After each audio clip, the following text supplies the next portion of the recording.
Hello, কেমন আছো সবাই? আজকের গল্পটা শুরু করা যাক। তো আগের দিন যে গল্পটা শুরু করেছিলাম হিমাদ্রি কিশোর দাশগুপ্ত বাবুর লেখা সূর্য মন্দিরের শেষ প্রহরী, আজকে তারই দ্বিতীয় পর্ব আমি পড়ে শোনাবো। তো যারা এখনও প্রথম পর্বটা শোনোনি অবশ্যই শুনে নিও। এই গল্পটি কিন্তু অবশ্যই থ্রিলার, তো তোমাদের খুব ভালো লাগবে। আমার অনেকগুলো প্রিয় বইয়ের মধ্যে হিমাদ্রি দাশগুপ্ত বাবুর এইটি প্রিয় বই, তো সেজন্যই আমি ঠিক করেছি এটা বড় হলেও তোমাদের পড়ে শোনানোর জন্য। তো চলো কোনো বনিতা না বাড়িয়ে, রিক্যাপ না দিয়ে, যেহেতু অলরেডি ফার্স্ট এপিসোডটা আপলোডেড আছে, আমি সেকেন্ড এপিসোড শুরু করে দিচ্ছি। চড়াই বেয়ে উঠছে সুজয়দের গাড়ি। মসৃণ পাথর বিছানো রাস্তা, দুপাশে ঘন জঙ্গল। মাঝে মাঝে নিচের দিকে তাকালে চোখে পড়ছে গভীর বনানীর মাঝে উপরি রেখা, চুলের কাঁটার মতো নাম না জানা পাহাড়ি নদীর পাড়। দূরের তুষার ধবল পর্বতমালাগুলো ক্রমশ কাছে এগিয়ে আসছে। বেশ ঝলমলে সকাল। কুচকো থেকে যাত্রা শুরু করার পর ঘণ্টাখানেক সময় কেটে গেছে। দুপাশের প্রকৃতির শোভা দেখতে দেখতে চলেছে সবাই। মার্কেজ বললেন, আমরা যে রাস্তা ধরে চলেছি এর নাম ইনকা রোড। এই রাস্তা কিন্তু ইনকা সম্রাটদের আমলে তৈরি করা। ভালো করে লক্ষ্য করুন, রাস্তার পাথরগুলো, ব্লকগুলো কি নিখুঁতভাবে কেটে পাশাপাশি বসানো আছে, অথচ ভাবতে অবাক লাগে যে ইনকারা লোহার ব্যবহার জানত না। তবে আমরা যে পথ দিয়ে আজ গাড়িতে চলেছি, এ পথ কিন্তু তৈরি হয়েছিল পায়ে চলার জন্য। আমরা উপর দিকে উঠলেও রাস্তার ঢাল খুব সামান্য। মানুষ এবং পণ্য বাহনকারী লামাদের চলাচলের উপযোগী করে তৈরি করা হয়েছিল এই পথ। সুজয় প্রশ্ন করলো, এই রাস্তা কার আমলে তৈরি হয়? মার্কেজ জবাব দিলেন, এই রাস্তা ঠিক কার আমলে হয়েছিল তা সঠিক বলতে পারবো না, তবে মজার ব্যাপার হলো ইনকারা লোহার মতো চাকার ব্যবহার না জানলেও তাদের সড়ক ব্যবস্থা ছিল খুব উন্নত। সাম্রাজ্যের পশ্চিম প্রশান্ত মহাসাগরের তটরেখা বরাবর দক্ষিণ থেকে উত্তরে নির্মাণ করা হয়েছিল প্রধান সড়ক। এই সড়ক পথ তারা শাখা প্রশাখা মিলিয়ে 20,000 কিলোমিটারও বেশি প্রশস্ত ছিল। সমুদ্র উপকূল থেকে 22,000 ফুট উচ্চতাতেও উঠেছে এসব পথ, ভাবতে পারেন? এরপর একটু আবেগমথিত কণ্ঠে তিনি বললেন, আমরা যে পথ ধরে ওপরে উঠছি সে পথ ধরেই একদিন স্বর্ণ নির্মিত চতুর্দলায় চেপে বর্ষধারী পদাতিক সৈন্য পরিবেষ্টিত হয়ে পবিত্র মাচু পিচুতে যেতেন ইনকা সম্রাটরা। সৈন্যদের কাঠের জুতো পরা পায়ের সংঘবদ্ধ পদচারণার শব্দ প্রতিধ্বনিত হতো পাথরের দেওয়ালে। এদের রংচঙে পোশাক, সোনার সাজ সূর্যের আলোতে এমন ঝলমল করত যে চোখ ধাঁধিয়ে যেত অনেক দূর থেকে চেয়ে থাকা পথিকদের। রাস্তার পাশে ছড়িয়ে থাকা প্রজারা পরম সম্ভ্রমে মাথা নোয়াত সম্রাটের উদ্দেশ্যে, কারণ তিনি স্বয়ং সূর্যপুত্র। তুষার ধবল পর্বতমালা, বিস্তীর্ণ সমুদ্রোপকূল, নদী, বন, জঙ্গল, এসব কিছুরই মালিক হলেন তিনি, ইনকা। কিন্তু কালের অমুক নিয়মে সেদিনের সোনাঝরা ইনকা সাম্রাজ্য হারিয়ে গেছে। পড়ে আছে এই পথটাই, যে পথ আমাদের পৌঁছে দেবে ইনকাদের স্মৃতিমণ্ডিত মাথু পিছুতে। বেশ কিছু ট্যুরিস্ট গাড়ি চলেছে সুজয়দের গাড়ির আগে পিছে। রাস্তার স্পিড লিমিট বাঁধা আছে 25 কিলোমিটার। নিয়ম মেনেই চলছে সবাই। রাস্তার সংরক্ষণের জন্য বড় ভারী গাড়ি চলা নিষিদ্ধ রাস্তায়। অধিকাংশই জিপ বা ল্যান্ড রোভার জাতীয় গাড়ি চোখে পড়ছে। আর চলছে ভারবাহী লামাদের কাফেলা। উট জাতীয় প্রাণীগুলো নানা ধরনের পুঁতির মালা দিয়ে সাজানো। টুংটাং মিষ্টি শব্দ হচ্ছে তাদের গলার ঘণ্টা থেকে। পিঠের দুপাশে ঝুলছে পণ্যের বস্তা। মার্কেট জানালেন, ওইসব বস্তায় কুচকো থেকে মাচু পিচুতে ট্যুরিস্টদের জন্য রসদ যাচ্ছে। যুগ যুগ ধরে এই অঞ্চলে এভাবেই পণ্য পরিবহন করা হয়। তবে বিজ্ঞানের আর গতির যুগে এই ব্যবস্থা আর কিছুদিনের মধ্যে শেষ হয়ে আসছে। ইউনেস্কো মাচু পিচুকে ওয়ার্ল্ড হেরিটেজের তালিকায় অন্তর্ভুক্ত করায় এমনিতেই ভিড় বাড়ছিল। তার উপর সম্প্রতি মাচু পিচু পৃথিবীর 7ম আশ্চর্যের তালিকাভুক্ত হওয়ায় ঝাঁকে ঝাঁকে পর্যটক এখানে ছুটে আসছে। এই অবস্থা সামাল দিতে ভিলকন্টা নদীর ওপর আধুনিক ব্রিজ তৈরি করছে গভর্নমেন্ট। অতি দ্রুত পণ্যবাহী যানবাহন আর টুরিস্ট যে পথে পৌঁছে যেতে পারবে মাচু পিচুতে। দুপাশের প্রকৃতির শোভা দেখতে দেখতে চলল সুজয়রা। সুজানকে আজ বেশ জন্মনে দেখাচ্ছে। পথের পাশে নানা দৃশ্য দেখে মাঝে মাঝে এটা কি বলে প্রশ্ন করতে লাগলো তার দাদুকে। মার্কেজ তার প্রশ্নের জবাব দিতে লাগলেন, আর তার পাশাপাশি সুজয়ের বেলের উদ্দেশ্যে বলে চলেন ইনকা সভ্যতার খণ্ড খণ্ড কথা। প্রয়োজন মতো সুজয়ও তাকে নানা প্রশ্ন জিজ্ঞাসা করতে লাগলো। আরও 1 ঘন্টা পথ চলার পর পথের বাঁকি নিচের দিকে চোখে পড়ল এক নদী। নদীটা যে বেশ বড় তা উপর থেকেই বোঝা যাচ্ছে। বাঁক নিয়ে সে হারিয়ে গেছে পাহাড়ের ঢালে গভীর অরণ্যের মধ্যে। এত দূর থেকেও তার কালোচ্ছ্বাস যেন কানে আসছে। মার্কেজ বললেন, ওই দেখুন বিখ্যাত উরুম্বামা নদী। এই উরুবাম্বা নদী অ্যামাজনের উৎস। আমরা আমাদের গন্তব্যের প্রায় কাছাকাছি পৌঁছে গেছি। গাড়ি থামিয়ে ওপর থেকে উরুবাম্বার ছবি তুলল বিল আর সুজয়। বাইরের বাতাস বেশ ঠান্ডা লাগছে। ছবি তোলার পর গাড়িতে উঠে হালকা গরম পোশাক গায়ে চাপিয়ে নিল সকলে। আর আধ ঘন্টার মধ্যেই তাদের গাড়ি পৌঁছে গেল পাহাড় ঘেরা উপত্যকার পাদদেশে। সুজয়দের গাড়ি যেখানে এসে থামলো সে জায়গাতে লোকজন, গাড়ি ঘোড়ার ভিড়। তার একটা বড় অংশই বিদেশি টুরিস্ট। রাস্তার পাশে সার দোকান, কাঠের তৈরি দোতলা তিনতলা বেশ বড় বড় আধুনিক কয়েকটা হোটেলও আছে সেখানে। সুজয়ের মনে ধারণা ছিল এই জায়গাটা হয়তো ফাঁকা ফাঁকা হবে। গাড়ি থেকে নামার পর সে প্রফেসরকে জিজ্ঞাসা করলো, এই জায়গায় কি মাচু পিচু? মার্কেজ হেসে বললেন, আমরা দাঁড়িয়ে আছি মাচু পিচুর পাদদেশে, ওই দেখুন। এই বলে তিনি আঙুল তুলে দেখালেন সুজয়ের পিছন দিকে, পাহাড়ের দিকে। সেদিকে তাকিয়ে অবাক হয়ে গেল সুজয়। পাশাপাশি দুটো পাহাড় সেদিকে উঠে গেছে আকাশের দিকে, আর সেই দুই পাহাড়ের খাঁজে থাক থাক পাহাড়ের ঢালে দাঁড়িয়ে আছে এক প্রাচীন নগরীর ধ্বংসাবশেষ। কালচে হলদেটে গ্রানাইট পাথরের তৈরি সার বাড়িঘর স্তম্ভ, প্রাচীনত্বের গাম্ভীর্য নিয়ে বিরাজমান পাহাড়ের বুকে। আকাশ আর পাহাড়ের রং দুটোই ঘন নীল। একেবারে উপরের দিকে বাড়িঘরগুলো ঢেকে আছে ঘন কুয়াশার মধ্যে। সময় যেন সত্যিই থমকে আছে ওখানে। মার্কেজ বললেন, ওই হলো Machu Picchu, the sacred place of Inca. এখানে হোটেল বুকিং কুচকো থেকেই করা ছিল মার্কেজদের। গাড়ি ছেড়ে কিছুটা হেঁটে ছিমছাম দেখতে দোতলায় একটা হোটেলের সামনে দাঁড়িয়ে পড়ে মার্কেজ বললেন, এই আমাদের হোটেল। হোটেলের গায়ে সোনালি হরফে বড় বড় করে লেখা গোল্ডেন ইনকা। মার্কেজ কাঁচের দরজা খুলে সুজয়দের নিয়ে প্রবেশ করলেন গোল্ডেন ইনকা রিসেপশনে। বেশ সুন্দরভাবে সাজানো রিসেপশন রুম, মাটিতে লাল কার্পেট পাতা, দেওয়াল জুড়ে মাচু পিচুর বাঁধানো ফটোগ্রাফ, দর্শনীয় স্থানের ছবি। সুজয়রা বসলো রিসেপশনের সোফায়, আর মার্কেজ এগিয়ে গেলেন ঘরের এক কোনায় কাউন্টারের দিকে। সেখানে বসেছিলেন এক সুবেশী তরুণী। মার্কেজ পকেট থেকে বুকিং স্লিপ বার করে এগিয়ে দিলেন তার দিকে। কিসব কথাবার্তা হলো তাদের দুজনের মধ্যে। মার্কেজকে একটা খাতায় সই করালেন রিসেপশনিস্ট, তারপর ডেকে পাঠালেন এক বেয়ারাকে। মার্কেজের ইশারাতে উঠে পড়ল সুজয়রা। লাগেজ তুলে নিল বেয়ারা। সবাইকে নিয়ে তার পিছন পিছন হোটেলের ভিতর প্রবেশ করলেন মার্কেজ। সিঁড়ি ভেঙে দোতলায় উঠতে উঠতে সুজয়ের উদ্দেশ্যে তিনি বললেন, আপনার হয়তো একটু অসুবিধা হবে। আসলে আমার দুটো রুমের বুকিং ছিল, আর একটা রুম পাওয়া গেল না। আপনাকে আর বিলকে একটা রুমে থাকতে হবে। তবে রিসেপশনিস্ট বলল, একটা করে দুজনের থাকার কোনো অসুবিধা নেই। সুজয় বলল, বিলের কোনো অসুবিধা না হলে আমার অসুবিধা হবে না। বীর বলল, আমার আবার কি অসুবিধা হবে? মাসখানেক তো অ্যামাজনের জঙ্গলে তাঁবুর মধ্যেই রাত কাটালাম। একবার তো একটা প্যান্থারের বাচ্চা সারা রাত কাটিয়ে গেল তাঁবুতে আমার ক্যাম্প খাটের নিচে। হোটেলের ঘর তো সে তুলনায় স্বর্গ। রাত বিরেতে জন্তু জানোয়ার ঢুকে পড়ার ভয় নেই। বিলের কথা শুনে মার্কেজ বললেন, তাঁবুর কথা শুনে মনে পড়ে গেল। রিসেপশনিস্ট বলল যে পাহাড়ের ওপর মাচু পিচুর চত্বরের মধ্যেই নাকি গোল্ডেন ইনকার তাঁবুতে থাকার ব্যবস্থা আছে। প্রয়োজন হলে সেখানেও আমরা থাকতে পারি। সুজয় বলল, পাহাড়ের ওপর প্রাচীন নগরীতে রাত কাটানো বেশ একটা থ্রিলিং ব্যাপার হবে। আমি কিন্তু ব্যাপারটাতে আগ্রহী। মার্কেজ জবাব দিলেন, ঠিক আছে, দেখা যাক কি করা যায়। ঘরে ঢোকার পর সুজয়রা বুঝতে পারলো ঘরগুলো বেশ বিরাট, অনায়াসে দুজন থাকা যায়। প্রফেসর বললেন, আধ ঘন্টার মধ্যেই ফ্রেশ হয়ে কিছু খেয়ে আমরা বেরিয়ে পড়বো। অনেকটা ছড়ানো জায়গা মাচু পিচু, দেখতে বেশ সময় লাগবে। মার্কেজ সুসানকে নিয়ে নিজের ঘরে চলে যাবার পর সুজয় আর বিল ঢুকে পড়ল তাদের ঘরে। বিল দরজা বন্ধ করার পর ফ্রেশ হবার জন্য শার্ট খুলে ফেলতেই সুজয় একটু চমকে উঠে তাকিয়ে রইল তার দিকে। তাকে ওভাবে তাকিয়ে থাকতে দেখে বিল তার কারণ বুঝতে না পেরে প্রথমে বলল, কি হলো? তার পরক্ষণেই ব্যাপারটা ধরতে পেরে বলল, ও এইটা। এরপর সে তার কোমরের বাইরে বেরিয়ে থাকা রিভলভারের বাঁটটা ধরে সেটা টেনে বের করে আনলো। সুজয় তাকিয়ে রইল সেটার দিকে। বিল একটু হেসে বলল, ওয়াইল্ড লাইফ ফটোগ্রাফি করি তো, তাই সঙ্গে রাখতে হয়। আমার নামে লাইসেন্স আছে, এটা নিয়ে ঘোরার অনুমতিপত্রও আছে।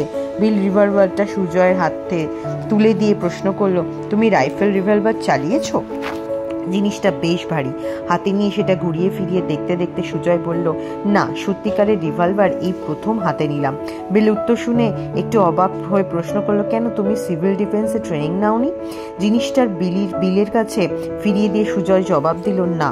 বিল রিভলভারটা খাটের ওপর নামিয়ে রেখে কোমরের বেল্ট খুলতে খুলতে বলল, আমাদের দেশে ওই ট্রেনিং বাধ্যতামূলক। ওই ট্রেনিংয়ের সময় মেশিন গান পর্যন্ত চালিয়েছি আমি। তুমি যদি আমার সঙ্গে জঙ্গলে বেড়াতে, তাহলে রিভলভারটা চালানো অন্তত শিখিয়ে দিতে পারতাম। সুজয় হেসে বলল, আমি সাধারণ ইঞ্জিনিয়ার, রিভলভার চালানো শিখে আমি কি করব? বেল বলল, সব কিছু একটু আধটু শিখে রাখা ভালো। জীবনে চলার পথে কখন কোন শিক্ষাটা কাজে লেগে যায় তা আগাম বলা যায় না। হোটেলের ঢোকার ঠিক আধ ঘন্টার মধ্যেই ফ্রেশ হয়ে হালকা খাবার খেয়ে বেরিয়ে পড়ল সুজয়রা। মার্কেস বললেন, পায়ে হেঁটেই উপরে উঠবো আমরা। সুজয়রা হাঁটতে শুরু করলো। হোটেল বাজার চত্বর ছাড়িয়ে একটু এগোবার পরই পাথরের ব্লক বিছানো রাস্তার উপর উঠে গেছে। উপরে ওঠার পথের মুখে টিকিট কাউন্টার থেকে টিকিট কেটে পাহাড়ে ওঠার পথ ধরল তারা। অধিকাংশ টুরিস্টই হেঁটে উপরে উঠছে। নানা দেশের নানা বর্ণের পোশাক তাদের পরনে। তার মধ্যে যেমন আছে শ্বেতবর্ণের দীর্ঘাদেহী আমেরিকান বা ইউরোপিয়ান, তেমনই আছে পীতবর্ণের ছোটখাটো চেহারার এশীয়রা। নিজেদের মধ্যে কথাবার্তা বলতে বলতে বা গাইডের কথা শুনতে শুনতে উপরে উঠছে তারা। কেউ কেউ আবার ঘোড়ায় চেপেও চলেছে। মার্কেস বললেন, ঘোড়া নামের প্রাণী কিন্তু এদেশে আমদানি করে স্পেনীয়রা। তারা এদেশে আসার আগে ঘোড়া চোখে দেখেনি ইনকারা। পিজরোর দূত যখন ঘোড়ায় চেপে সম্রাট আতাহুলাপালার সঙ্গে সাক্ষাৎ করলেন, তখন সেই প্রথম ঘোড়া দেখে বেশ ভয় পেয়ে গেছিলেন ইনকা সম্রাট ও তার সঙ্গীরা। তারা ভেবেছিলেন এই অদ্ভুত প্রাণীরা কোনো দৈত্য বা অপদেবতা গোছের কিছু হবে। তার দাদুর কথা শুনে সুজান হেসে ফেলে বলল, কই, আমি তো ঘোড়া দেখে ভয় পাইনি। আমি তো ঘোড়ার পিঠে চেপেওছি, আর অত বড় রাজা ঘোড়া দেখে ভয় পেয়ে গেল। মিল সুজানের পিঠ চাপড়ে বলল, তুমি তো সাহসী ছেলে, তাই ভয় পাওনি। চলতে চলতে সুজয় অবশেষে একসময় উঠে এলো নগরীর প্রবেশের তোরণের সামনে। গ্রানাইট পাথরের তৈরি বিশাল তোরণ মহাকালের সাক্ষী হয়ে দাঁড়িয়ে ভিনদেশি অভ্যাগতদের স্বাগত জানাচ্ছে। তোরণের সামনে দাঁড়িয়ে মার্কেস সুজয়ের উদ্দেশ্যে বললেন, তোরণের গঠনটা লক্ষ্য করুন, ট্র্যাপিজিয়াম আকৃতি। এই ইনকা নগরীর বৈশিষ্ট্য হলো এখানে সব স্থাপত্যই জ্যামিতিক আকৃতি। গঠন বৈচিত্র্যে এই জায়গা পৃথিবীর অন্য সব প্রাচীন শহরের থেকে আলাদা। তোরণের মাথায় 6টা সহ সূর্যদেব ইন্তির মুখ বসানো আছে। মসৃণ দেওয়ালের গায়ে খোদিত আছে ফুল, পাখি, জীবজন্তুদের বিভিন্ন পবিত্র চিহ্ন বা হুয়াকা। সময় যাদের এখনো সম্পূর্ণ গ্রাস করে নিতে পারেনি। সুজয় বেশ কিছুক্ষণ তাকিয়ে রইল তোরণের কারুকার্যের দিকে। বেল ছবি তুলল প্রবেশ তোরণে। তারপর সকলে মিলে প্রবেশ করলো তোরণের ভিতর। সামনেই একটা পাথুরে চত্বর। মার্কেস বললেন, বেশ কিছু চড়াই ভাঙলাম তো, চলুন ওখানে বসে একটু জিরিয়ে নিই। এই নগর ঘুরে দেখতে গেলে পাহাড়ের ঢাল বেয়ে অনেকবার ওঠানামা করতে হবে। কোনো কোনো জায়গায় আবার রাস্তা ধসে গেছে, সেখানে পাথরের খোঁজে ভর দিয়ে ওপরে উঠতে হয়। চত্বরের ঠিক মাথার ওপর ঢাল বেয়ে সার দাঁড়িয়ে পাথরের তৈরি ছাদহীন ঘর, প্রাচীন ধ্বংসাবশেষ। তার ছায়া এসে পড়েছে চত্বরের এক পাশে। সেই ছায়ায় ছড়িয়ে থাকা পাথরের স্তূপের ওপর সকলে গিয়ে বসল। মিনিট 5 চুপচাপ বসে থাকার পর প্রফেসর মার্কেস সুজয়ের উদ্দেশ্যে বললেন, এই জায়গা সম্বন্ধে আপনি নিশ্চয়ই গাইড বইতে পড়েছেন। তবু দেখা শুরু করার আগে মাচু পিচু সম্পর্কে কয়েকটা কথা আপনাকে বলি, তাতে এই জায়গা সম্পর্কে আপনার একটা ধারণা হবে। সুজয় বলল, হ্যাঁ বলুন, আমি এখনই আপনাকে ব্যাপারে জিজ্ঞাসা করতে যাচ্ছিলাম। প্রফেসর বক্তৃতার ঢঙে বলতে শুরু করলেন, মাচু পিছু কোয়েচুয়া ভাষায় এই শব্দের অর্থ হলো বৃদ্ধ পর্বতশৃঙ্গ। এই নগরীর আসল নাম কি ছিল তা সঠিক জানা যায় না। কেউ কেউ বলেন এই নগরীর নাম ছিল নাকি সূর্যনগরী, ইন্তির উপাসনার পবিত্র ভূমি। যাই হোক, এই নগরী আজ মাচু পিছু নামেই পরিচিত। সম্ভবত 1450 খ্রিস্টাব্দে সম্রাট পাচুকুটির আমলে আমাজন উপত্যকার ট্রপিক্যাল রেনফরেস্ট উরুবাম্বা নদীর 2000 ফিট ওপরে প্রায় 8000 ফিট উচ্চতায় চারপাশে কুয়াশা ঘেরা পর্বতমালা দিয়ে ঘেরা এই জায়গাতে এই নগরী নির্মিত হয়। এই নগরীর স্থায়িত্বকাল ছিল মাত্র 100 বছর, তারপরই পরিত্যক্ত হয়ে যায়। একদিন যে জঙ্গল কেটে পাহাড়ের মাথায় ইনকারা এই আশ্চর্য নগর নির্মাণ করেছিলেন তা আবার ঢেকে যায় গভীর জঙ্গলের আড়ালে। স্পেনীয়রা তাই একে খুঁজে পায়নি। এই শহরের কথা মুছে যায় সাধারণ মানুষের মন থেকে। শুধু কিছু ইনকা পুরোহিত নাকি বংশ পরম্পরায় জানতেন এই লুপ্ত শহরের কথা। সযত্নে তারা একথা গোপন রেখেছিলেন সভ্য পৃথিবীর কাছে। তারা মনে করতেন এই লুপ্ত নগরী হলো প্রেতাত্মাদের আশ্রয়স্থল। প্রাজ্ঞ আত্মারা এখানে উপাসনা করেন। তারা চাননি যে বাইরের পৃথিবীর লোক তাদের শান্তি ভঙ্গ করুক। আজও কিন্তু স্থানীয় মানুষ এ ধারণা পোষণ করেন। 1911-তে হিরাম বিংঘাম এ শহরে খুঁজে বার করার পরও বহু বছর স্থানীয় মানুষরা এই অঞ্চলে বাইরের পৃথিবীর মানুষকে প্রবেশ করতে দিত না। বিশেষত সাদা চামড়ার ইউরোপীয়দের প্রতি ছিল তাদের প্রবল ঘৃণা। পাহাড়ের ঢালে প্রায় 5 বর্গ কিলোমিটার জায়গা নিয়ে ছড়িয়ে আছে নগরী। এই নগরী দুভাগে বিভক্ত। পাহাড়ের ওপর দিকে ওই যে কুয়াশা ঘেরা জায়গা, ওকে বলে হানান। সূর্য মন্দির, ইনকাদের বিখ্যাত 3 জানলার ঘর ইত্যাদি রয়েছে ওখানে। আর নিচের অংশ, অর্থাৎ আমরা যেখানে রয়েছি, অর্থাৎ পাহাড়ের নিচের এই অংশের নাম হুরিন।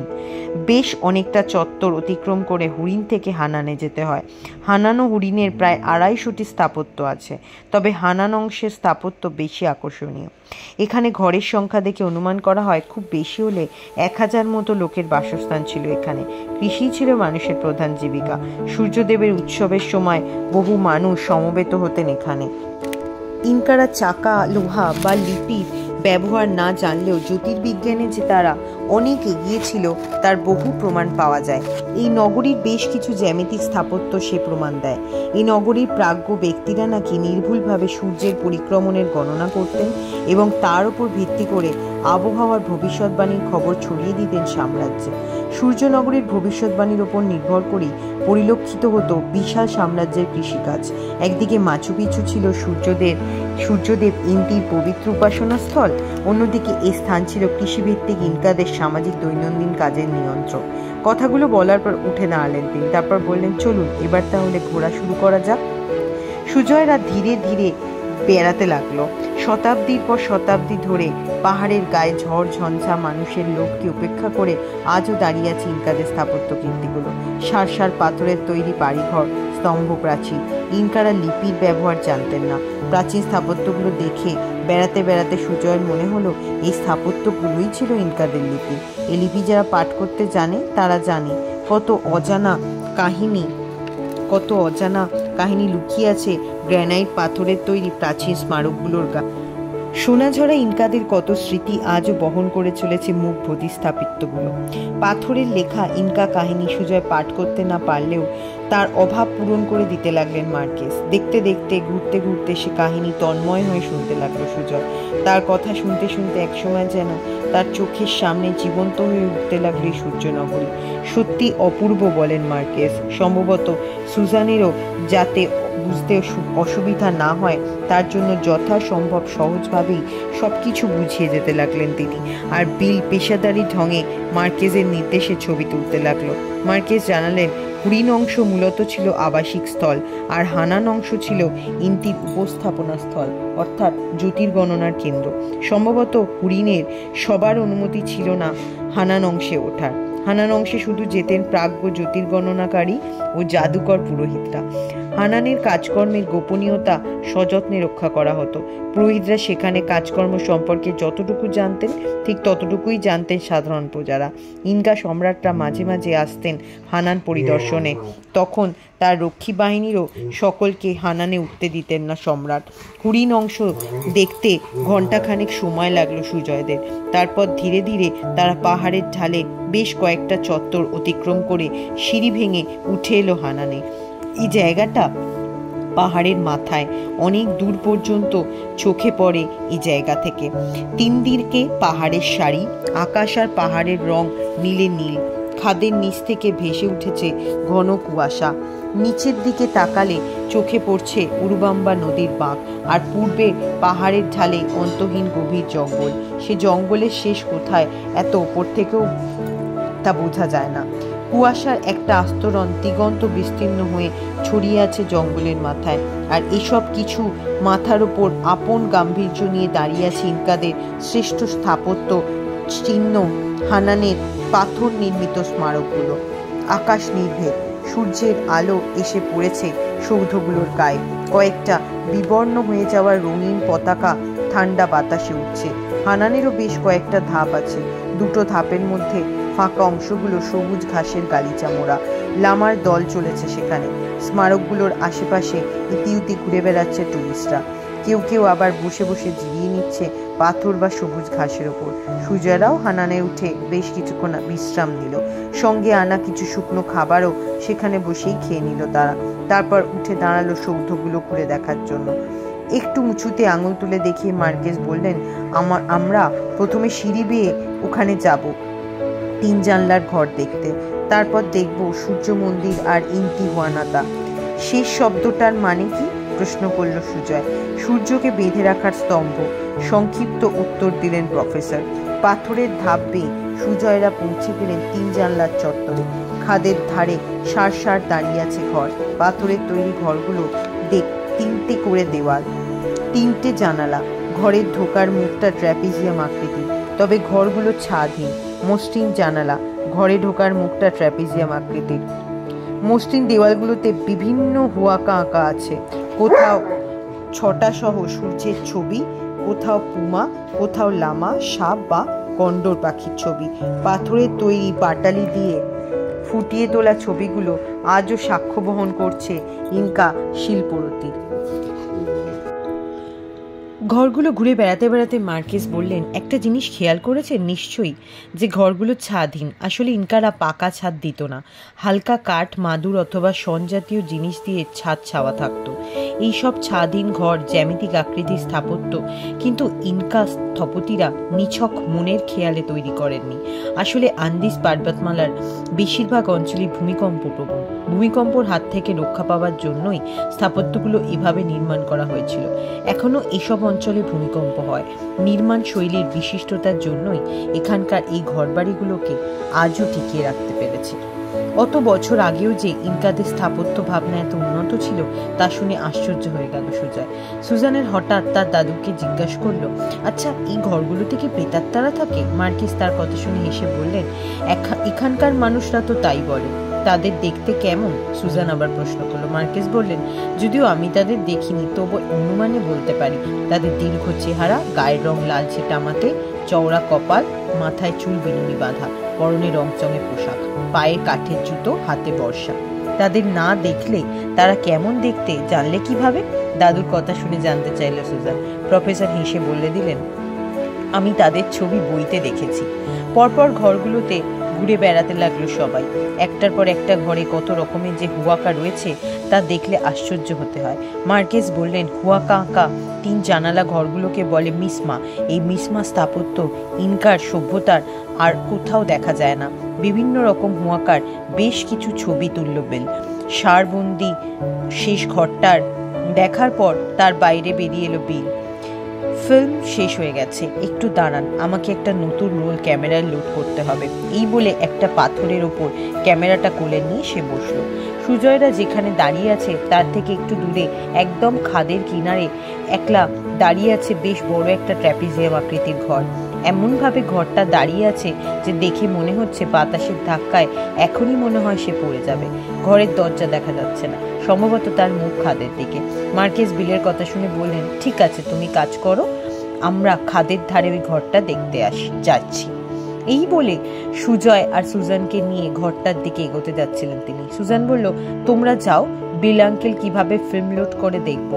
বিল ক্যামেরাটা ততক্ষণে খুলতে শুরু করেছে। সে বলল, ঠিক আছে, ও আমার কাছে থাক, আমার এখানেই হয়ে যাবে। সুজান বসে পড়ল বিলের পাশে। মার্কেস আর সুজয় ঘাসের গালিচা বিছানায় ঢালবে এগিয়ে গেল সেই ঘরটার দিকে। ঘরটার কাছাকাছি পৌঁছতে মার্কেস বললেন, এই ঘরটার মাথায় দেখছি ছাদ দেওয়া। চট করে এই ঘর এখন চোখে পড়ে না। কাছে গিয়ে তারা বুঝতে পারলো আর তিন দিকের দেওয়ালের থেকে ছাদে ওঠার জন্য সিঁড়ি উঠে গেছে। মার্কেস বললেন, ও বুঝেছি, জ্যোতির্বিজ্ঞানের প্রয়োজনে এই ঘর নির্মাণ করা হয়েছিল। সম্ভবত এটা একটা ক্ষুদ্র মান মন্দির। ঘরের বাইরে দিকে হুয়াকাগুলো লক্ষ্য করুন, ফুল, পাখি, জীবজন্তু পরবর্তী সব জ্যামিতিক নকশা আঁকা আছে। এরপর মার্কেস প্রায় নিজের মনেই বললেন, ভাগ্যিস ঘরটা দেখতে এলাম, আগেরবার এই ঘরটা চোখে পড়েনি। ঘরে ঢোকার দরজাটা খাদের দিকে, একটা সিঁড়ি পথ দিয়ে দেওয়ালকে বের দিয়ে মার্কেস আর সুজয় উপস্থিত হলো সে জায়গায়। দরজার সামনে কয়েক হাত জায়গা মাত্র, তারপরে অতলান্ত খাদ, তার নিচে রূপলি ফিতার মতো বয়ে চলা উরুবাম্বা। উপর থেকে কোনোভাবে নিচে পড়লে মৃত্যু একদম নিশ্চিত। ট্র্যাপিজিয়াম আকৃতির দরজার ভিতরটা প্রায় অন্ধকার, ঘরে কোনো জানালা নেই, আর দরজাটা উত্তরমুখী বলে সূর্যের আলো ভিতরে প্রবেশ করতে পারছে না। দরজার ঠিক মাথার উপর চিত্রিত আছে সূর্যমূর্তি, আর দুপাশে আঁকা আছে নানা ধরনের জ্যামিতিক নকশা।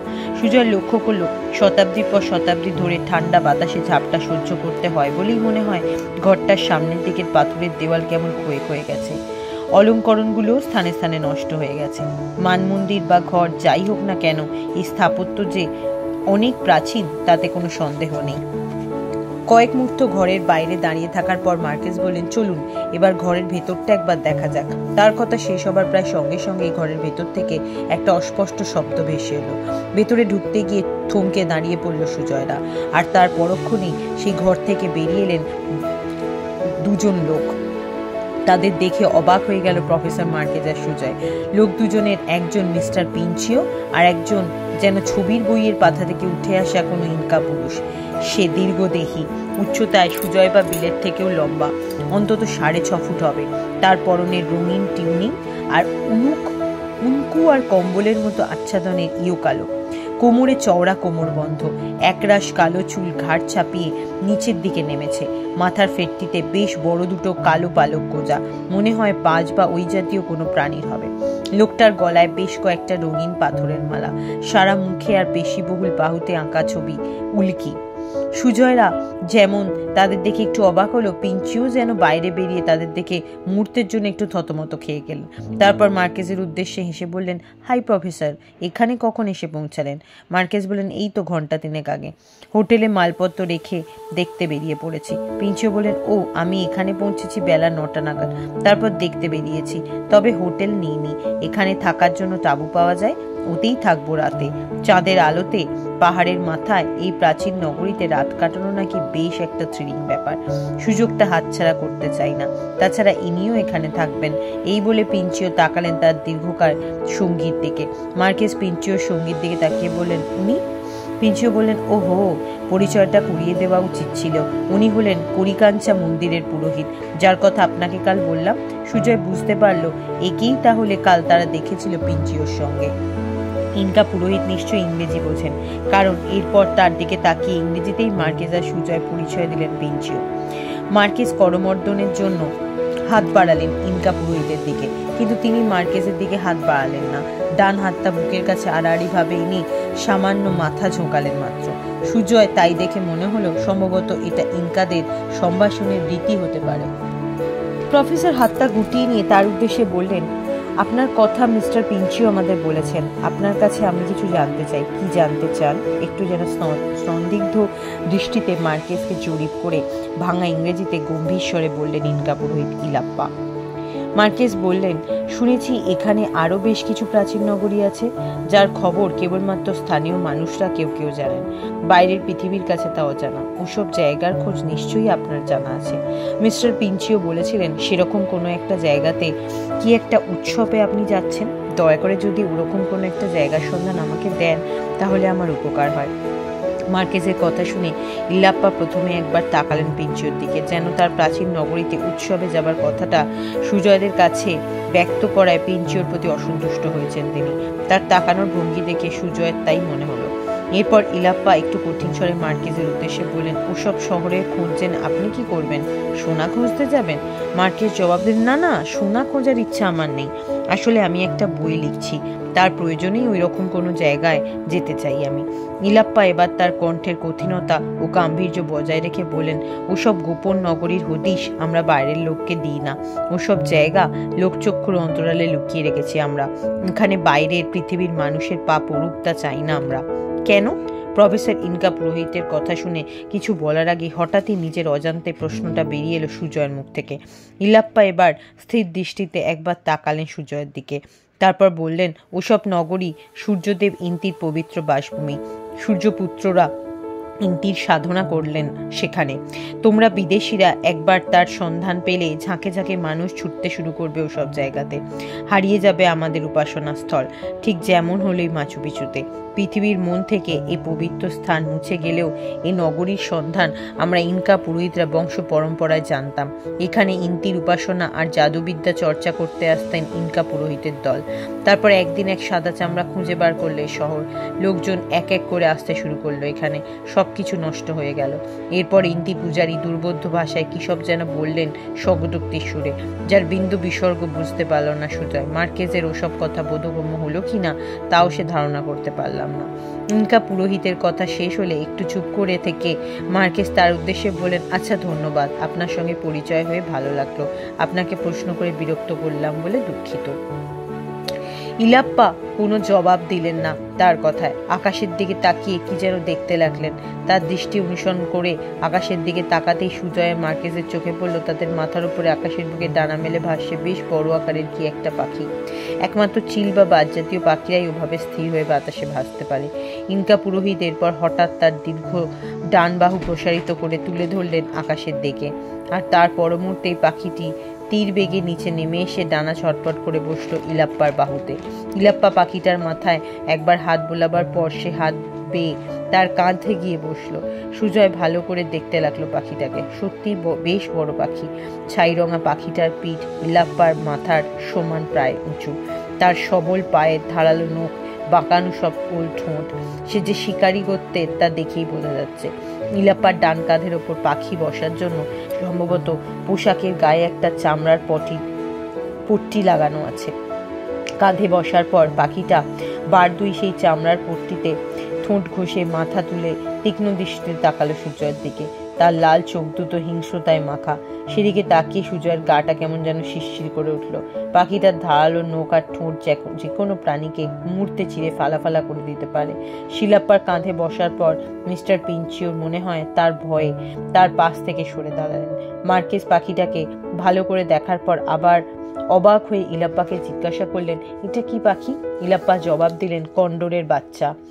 ইনকা পুরোহিতের থেকে প্রাচীন নগরীর সন্ধান পাওয়া যাবে না বুঝতে পেরে প্রসঙ্গ পাল্টে মার্কেজ পিঞ্চিওকে জিজ্ঞাসা করলেন, তাই এখানে এসে এখন পর্যন্ত কি কি দেখা হলো আপনার? সূর্য মন্দির, ইন্তিউহানান্তা এইসব দেখা হয়ে গেছে আপনার? পিঞ্চিও বললেন, না, ওসব কিছু এখনো আমার দেখা হয়নি। এখানে এসে সরাসরি এই জায়গাতে চলে এসেছি। ইনকা পুরোহিত এ ঘরেই রাত কাটাবেন। আমার গাইড ওরই একটা কাজে গেছে, সে ফিরলে তাকে নিয়ে দেখতে বেরোবো। এরপর পিঞ্চিও সুজয়দের আরো কি বলতে যাচ্ছিলেন, কিন্তু তার আগেই পেছনে একটা খসখস শব্দ শুনে ফিরে তাকিয়ে মার্কেজ আর সুজয় দেখতে পেলেন তাদের পেছনে এসে দাঁড়িয়েছে পিঞ্চিওর সেই একচক্ষু গাইড। তার সঙ্গে রয়েছে একটা ধপধপে সাদা লামার বাচ্চা। তার লামাগাটা ধরা আছে লোকটার হাতে। সে লামাটা আনার পর ইলাপ্পা যেন মনোযোগ দিয়ে নিরীক্ষণ করলেন প্রাণীটাকে। তারপর দুর্বোধ্য ভাষায় গাইডকে কি বললেন। তার কথা শুনে লোকটা সুজয়ের পাশ কাটিয়ে প্রাণীটাকে নিয়ে পাথুরে ঘরটার ভিতরে গিয়ে ঢুকলো। মার্কেজ পিঞ্চিওর দিকে তাকিয়ে জানতে চাইলেন, এই প্রাণীটা দিয়ে কি হবে? পিঞ্চিও বললেন, ইনকা পুরোহিত যেখানে যাচ্ছেন সেখানে সঙ্গে নিয়ে যাবেন লামাটাকে, ওকে সেখানে বলি দেওয়া হবে। মার্কেজ তার কথা শোনার পর সুজয়ের দিকে তাকিয়ে তাকে জানানোর উদ্দেশ্যে বললেন, প্রাচীনকালেও কিন্তু ইনকারা ধর্মীয় উৎসবে লামা বলি দিত। যুগ যুগ ধরে সে প্রথা আজও চালু আছে। তবে সে সময় নরবলিদানও করা হতো, বিশেষত যুদ্ধযাত্রার প্রাককালে জয়লাভের আশায় বা প্রাকৃতিক দুর্যোগের হাত থেকে রক্ষা পেতে নররক্ত তারা ইন্দ্রকে উৎসর্গ করত। সুলক্ষণা সূর্যকন্যা বা বালকদেরই নির্বাচন করা হতো বলির জন্য। একবার একসঙ্গে 200 জনকে বলি দিয়েছিল তারা। প্রফেসর কথাগুলো সুজয়কে বললেও পিঞ্চিও তা শুনে বিস্মিত হয়ে বললেন, একসাথে 200 জনকে? এটা তো জানা ছিল না, কেন? মার্কেজ তার কথার উত্তর দেবার আগেই শোনা গেল সুজানের গলা। ওহ, কি বাতাসের ঝাপটা এখানে! সুজান বিলের সঙ্গে এসে উপস্থিত হয়েছে সুজয়দের পেছনে। তারপর সুজয়ের সঙ্গে পিঞ্চিও আর পাখির কাঁধে অদ্ভুত পোশাক পরা একজন লোককে দেখতে পেয়ে একটু থতমত খেয়ে মার্কেজের কোল ঘেঁষে দাঁড়ালো। বিল ও ইনকা পূজারীকে অবাক হয়ে দেখতে লাগলো। ইলাপ্পা এবার শুধু নবগতদের তাচ্ছিলের ভঙ্গিতে দৃষ্টিপাত করে আকাশের দিকে তাকালেন। পিঞ্চিও ইলাপ্পার উদ্দেশ্যে এবার সুজান আর বিলের পরিচয় দিলেন। আকাশের দিকে চোখ রেখে ইনকা পুরোহিত নিতান্ত অনিচ্ছাকৃতভাবেই যেন তার ডান হাত নিজের বুকের কাছে এনে সম্ভাষণ জানালেন বিলকে। ঠিক এই সময় লামাটাকে ঘরের ভেতর রেখে বাইরে বেরিয়ে ইলাপ্পার পাশে এসে দাঁড়ালো পিঞ্চিওর গাইড হুইকো। এক চোখে সে একবার নিরীক্ষণ করলো সকলকে। সুজয়ের মনে হলো সকলকে দেখার পর তার দৃষ্টি যেন কয়েক মুহূর্তের জন্য স্থির হয়ে গেল সুজানের দিকে। আর তারপরই সে ইলাপ্পার কানের কাছে মুখ এনে ফিস ফিস করে কি বলল। তার কথা শোনার সঙ্গে সঙ্গে ইনকা পুরোহিত আকাশের থেকে মুখ ফিরিয়ে সোজা তাকালেন সুজানের দিকে। কয়েক মুহূর্ত ভালো করে তাকে দেখার পর ইনকা পুরোহিত দুর্বোধ্য ভাষায় কি একটা বললেন তার পাশে দাঁড়ানো হুইকোর উদ্দেশ্যে। সুজান মনে হয় পিঞ্চিওর গাইডকে দেখে আবার ভয় পেয়ে গেল। সে তার দাদুর কোটের হাতটা ধরে টান দিয়ে অন্যদিকে মুখ ফিরিয়ে বলল, এবার চলো, আমার এখানে থাকতে ভালো লাগছে না। ঘরের ভেতরটা দেখার ইচ্ছে থাকলেও সেখানে ঢোকার সমীচীন মনে হলো না মার্কেজের। ইনকা পুরোহিতের ব্যক্তিগত জিনিসপত্র হয়তো রাখা আছে ঘরের মধ্যে, ভিতরে ঢুকলে তার ব্যক্তিগত গোপনীয়তা ভঙ্গ হতে পারে। তাছাড়া ইলাপ্পা লোকটা যেন একটু রুক্ষ ধরনের, কাজী সেই ইচ্ছা পরিত্যাগ করে তিনি পিঞ্চুর উদ্দেশ্যে বললেন, আমরা তাহলে এবার যাচ্ছি, আরো দেখার বাকি আছে আমাদের, এত বড় জায়গা দেখতে সময় লাগবে। আপনার সঙ্গে দেখা হয়ে ভালো লাগলো। পিঞ্চিও প্রত্যুত্তরে বললেন, হ্যাঁ আমারও ভালো লাগলো, আপনারা বেড়ান, আমিও হুইকোরকে সাথে নিয়ে একটু পরে দেখতে বেরোবো, আবার নিশ্চয়ই আপনাদের সাথে আমার দেখা হবে। মার্কেজ বললেন, একই জায়গায় যখন বেড়াচ্ছি তখন নিশ্চয়ই দেখা হবে, ভালো করে বেড়ান, অনেক কিছু দেখার আছে এখানে। এই কথা বলে তিনি তাকে বিদায় জানিয়ে সুজয়দের সঙ্গে নিয়ে সে জায়গা ছেড়ে বাইরে বেরিয়ে এলেন। তারপর হাঁটতে শুরু করলেন অন্য গন্তব্যের উদ্দেশ্যে। যেতে যেতে বেল মন্তব্য করলো, মাথায় পালক লাগানো লোকটার হাবভাব দেখে মনে হলো ও যেন আমাদের ঠিক পছন্দ করলো না। মার্কেজ বলেন, ওই লোকটা কুড়িকাঞ্চার পুরোহিত, খাঁটি ইনকা রক্ত গায়ে আছে ওর। এখানকার স্থানীয় মানুষরা কেউই এইসব জায়গায়, অর্থাৎ তাদের প্রাচীন ধর্মস্থানে বাইরের লোকের আনাগোনা পছন্দ করে না। নেহাত দেশটা গরিব, টুরিস্টদের আসা যাওয়ার উপর ভিত্তি করেই গড়ে উঠেছে এখানকার বর্তমান অর্থনীতি। তাই ওরা মুখে কিছু বলে না, কিন্তু ভেতরে ভেতরে অপছন্দ করে আমাদের। তাই ইনকা পুরোহিতের এই ব্যবহারে আশ্চর্য কিছুই না। সুজয় বলল, তাহলে তো তার পিঞ্চিওকে অপছন্দ করা উচিত। প্রফেসর বললেন, তাই তো করা উচিত। বিল প্রশ্ন করল, আমরা এবার কোন দিকে যাচ্ছি? তিনি জবাব দিলেন, সূর্য মন্দিরের দিকে। আশেপাশে স্থাপত্যগুলো দেখতে দেখতে পাহাড়ের ধাপ ভেঙে উঠে নেমে সুজয়রা একসময় পৌঁছে গেল মাচু পিচুর কড়িকাঞ্চা বা সূর্য মন্দির চত্বরে। মন্দিরটা বর্তমানে প্রায় ধ্বংসপ্রাপ্ত হলেও একসময় যে কলেবরে যে বেশ বড় ছিল তা বোঝা যায়। তার কাছেই দাঁড়িয়ে আছে আকাল্লুকুনা বা সূর্য কন্যাদের আবাস। পর্যটকদের বেশ ভিড় আছে এই জায়গাতে। বেশ কয়েকজন স্থানীয় মানুষ নানা রকম জিনিসও ফেরি করছে সেখানে। তাদেরই একজনের হাত ধরে লাঠি থেকে ঝুলছিল ফুট 3 করে লম্বা নানা রঙের রেশমের দড়ি। সুজয়রা চত্বরে গিয়ে উপস্থিত হতে লোকটা তাদের সামনে উপস্থিত হয়ে দড়িগুলো দেখিয়ে বলল, খিপু স্যার, খিপু, ভেরি চিপ। দড়িগুলো কি কাজে লাগে তা বুঝতে না পেরে সুজয় তাকালো মার্কেজের দিকে। তিনি দাঁড়িয়ে পড়লেন। তারপর সুজয়ের উদ্দেশ্যে বললেন, এই দড়িগুলোর নাম খিপু, ইংরেজি বানান কিউপি। ইনকারা সংখ্যাতত্ত্বের ব্যবহারে অবগত থাকলেও সংখ্যা লিখন তাদের জানা ছিল না। খিপু নামের এই দড়িগুলোর সাহায্যেই তারা হিসাব রাখত। একটা দড়ি হাতে নিয়ে তিনি বললেন, ভালো করে দেখুন, দড়িটা স্থানে স্থানে গিট দেওয়া আছে। গিটের সংখ্যা, ধরন, তাদের মধ্যে দূরত্ব, দড়ির বুনন, উপকরণ আর রং দিয়ে সংখ্যা ও কিসের গণনা করা হচ্ছে তা চিহ্নিত করা হতো। যেমন আমার হাতের দড়িটার রং সাদা, 5টা গিট আছে এতে, প্রত্যেকটা গিট সমদূরত্বে।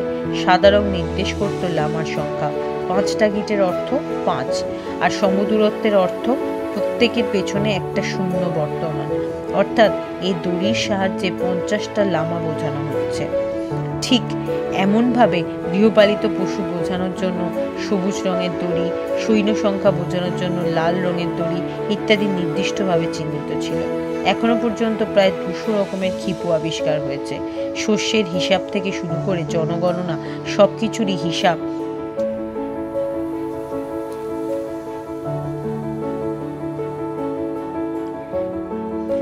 সবকিছুরই হিসাব তারা খিপুর মাধ্যমেই রাখত। সেদিনের স্মৃতি ধরে রাখতে এগুলো বিক্রি করা হয়, টুরিস্টরা সুভিনিয়র হিসেবে কেনে।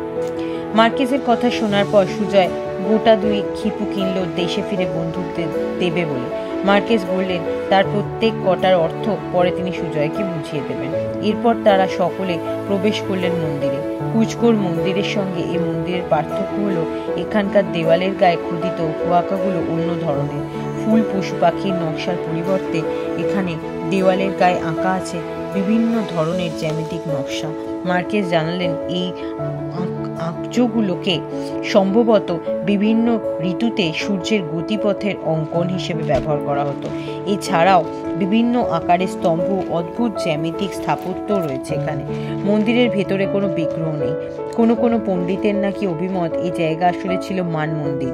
ইনকা জ্যোতির্বিজ্ঞানীরা সূর্যের গতিপথ ও রাতের আকাশে নক্ষত্রমণ্ডলের অবস্থান নির্ণয় করতেন এখান থেকে। তার আবহাওয়া ভবিষ্যৎবাণী করতেন, যার উপর নির্ভর করে ইনকারা তাদের কৃষিকার্য সম্পূর্ণ করতেন। বেশ অনেকটা সময় নিয়ে এই মান মন্দিরে ঘুরে ঘুরে দেখল সুজয়রা। প্রফেসর মার্কেজ বুঝিয়ে দিলেন প্রয়োজনীয় বিষয়গুলো। তারপর এক সময় সে জায়গা ছেড়ে তারা রওনা হলো অন্যদিকে। এইরকম একটা চত্বরে বেশ কিছু কয়েকটা তাঁবু চোখে পড়ল সুজয়দের। তাঁবুগুলোর সামনে ছড়িয়ে ছিটিয়ে রিল্যাক্স মেজাজে বসে রয়েছে সাদা চামড়ার বেশ কয়েকজন টুরিস্ট। নিজেদের মধ্যে গল্প গুজব করছে তারা। মার্কেজ তাদেরকে বললেন, সম্ভবত এই তাঁবুগুলোতেই রাত কাটাবে এরা। দেখি হোটেলে ফিরে কথা বলি, আমরাও আজ রাতটা এই প্রাচীন নগরীতেই থাকতে ইচ্ছা করছে। তার কথা শুনে সুজয় মনে মনে বলল, তাহলে তো বেশ ভালোই হয়, একটা দুর্লভ অভিজ্ঞতার সাক্ষী হওয়া যাবে। গোটা দশেক চত্বর অতিক্রম করার পর অবশেষে সুজয়রা উঠে এলো পাহাড়ের মাথার উপর, যেখানে বৃত্তাকারে ছড়িয়ে রয়েছে অতি প্রাচীন বেশ কিছু ছাদহীন পাথরের ঘর। আর তার এক পাশে বেশ উঁচু একটা বেদির ঠিক মাঝখানে দাঁড়িয়ে আছে পাথরের তৈরি স্তম্ভ। তার চারিদিক থেকে সিঁড়ি উঠে গেছে স্তম্ভর পাদদেশে পৌঁছানোর জন্য। সুজয়রা গিয়ে দাঁড়ালো স্তম্ভ বেদির নিচে। মার্কেজ সুজয়দের উদ্দেশ্যে বললেন, এই হলো মাচু পিচুর বিখ্যাত ইন্তিহুয়ানাতা বা সূর্যকে বেঁধে রাখা স্তম্ভ। এর ছায়া দেখেই সূর্যের ক্রান্তিপথ ও সময় গণনা করা হতো। তাছাড়া উৎসবের দিনে এই স্তম্ভের ওপর আগুন জ্বালানো হতো। কিভাবে জানতে চাইল সুজয়। তিনি বললেন, আগুন জ্বালানোর জন্য ইনকারা বিশেষ পদ্ধতি ব্যবহার করতেন। তারা কাঁচের ব্যবহার জানতেন না। বিরাট বিরাট অবতল আকৃতির সোনার চাকতি দিয়ে সূর্যরশ্মিকে কেন্দ্রীভূত করে তারা দাহ্য বস্তুর ওপর ফেলে প্রচন্ড উত্তাপ সৃষ্টি করে আগুন জ্বালাতো।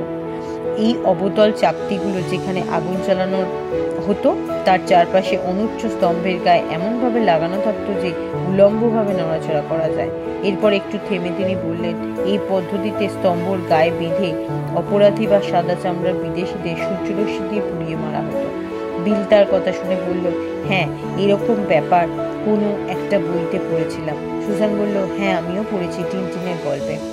বিল ক্যামেরা বার করে বেশ কয়েকটা ছবি তুলল ইন্তিহুয়ানাতার। সুজয়ও তুলল।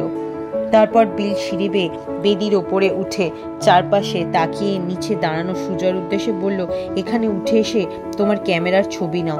মাচু পিচু পুরোর ভিউ পাওয়া যাচ্ছে এখান থেকে, মার্ভেলাস।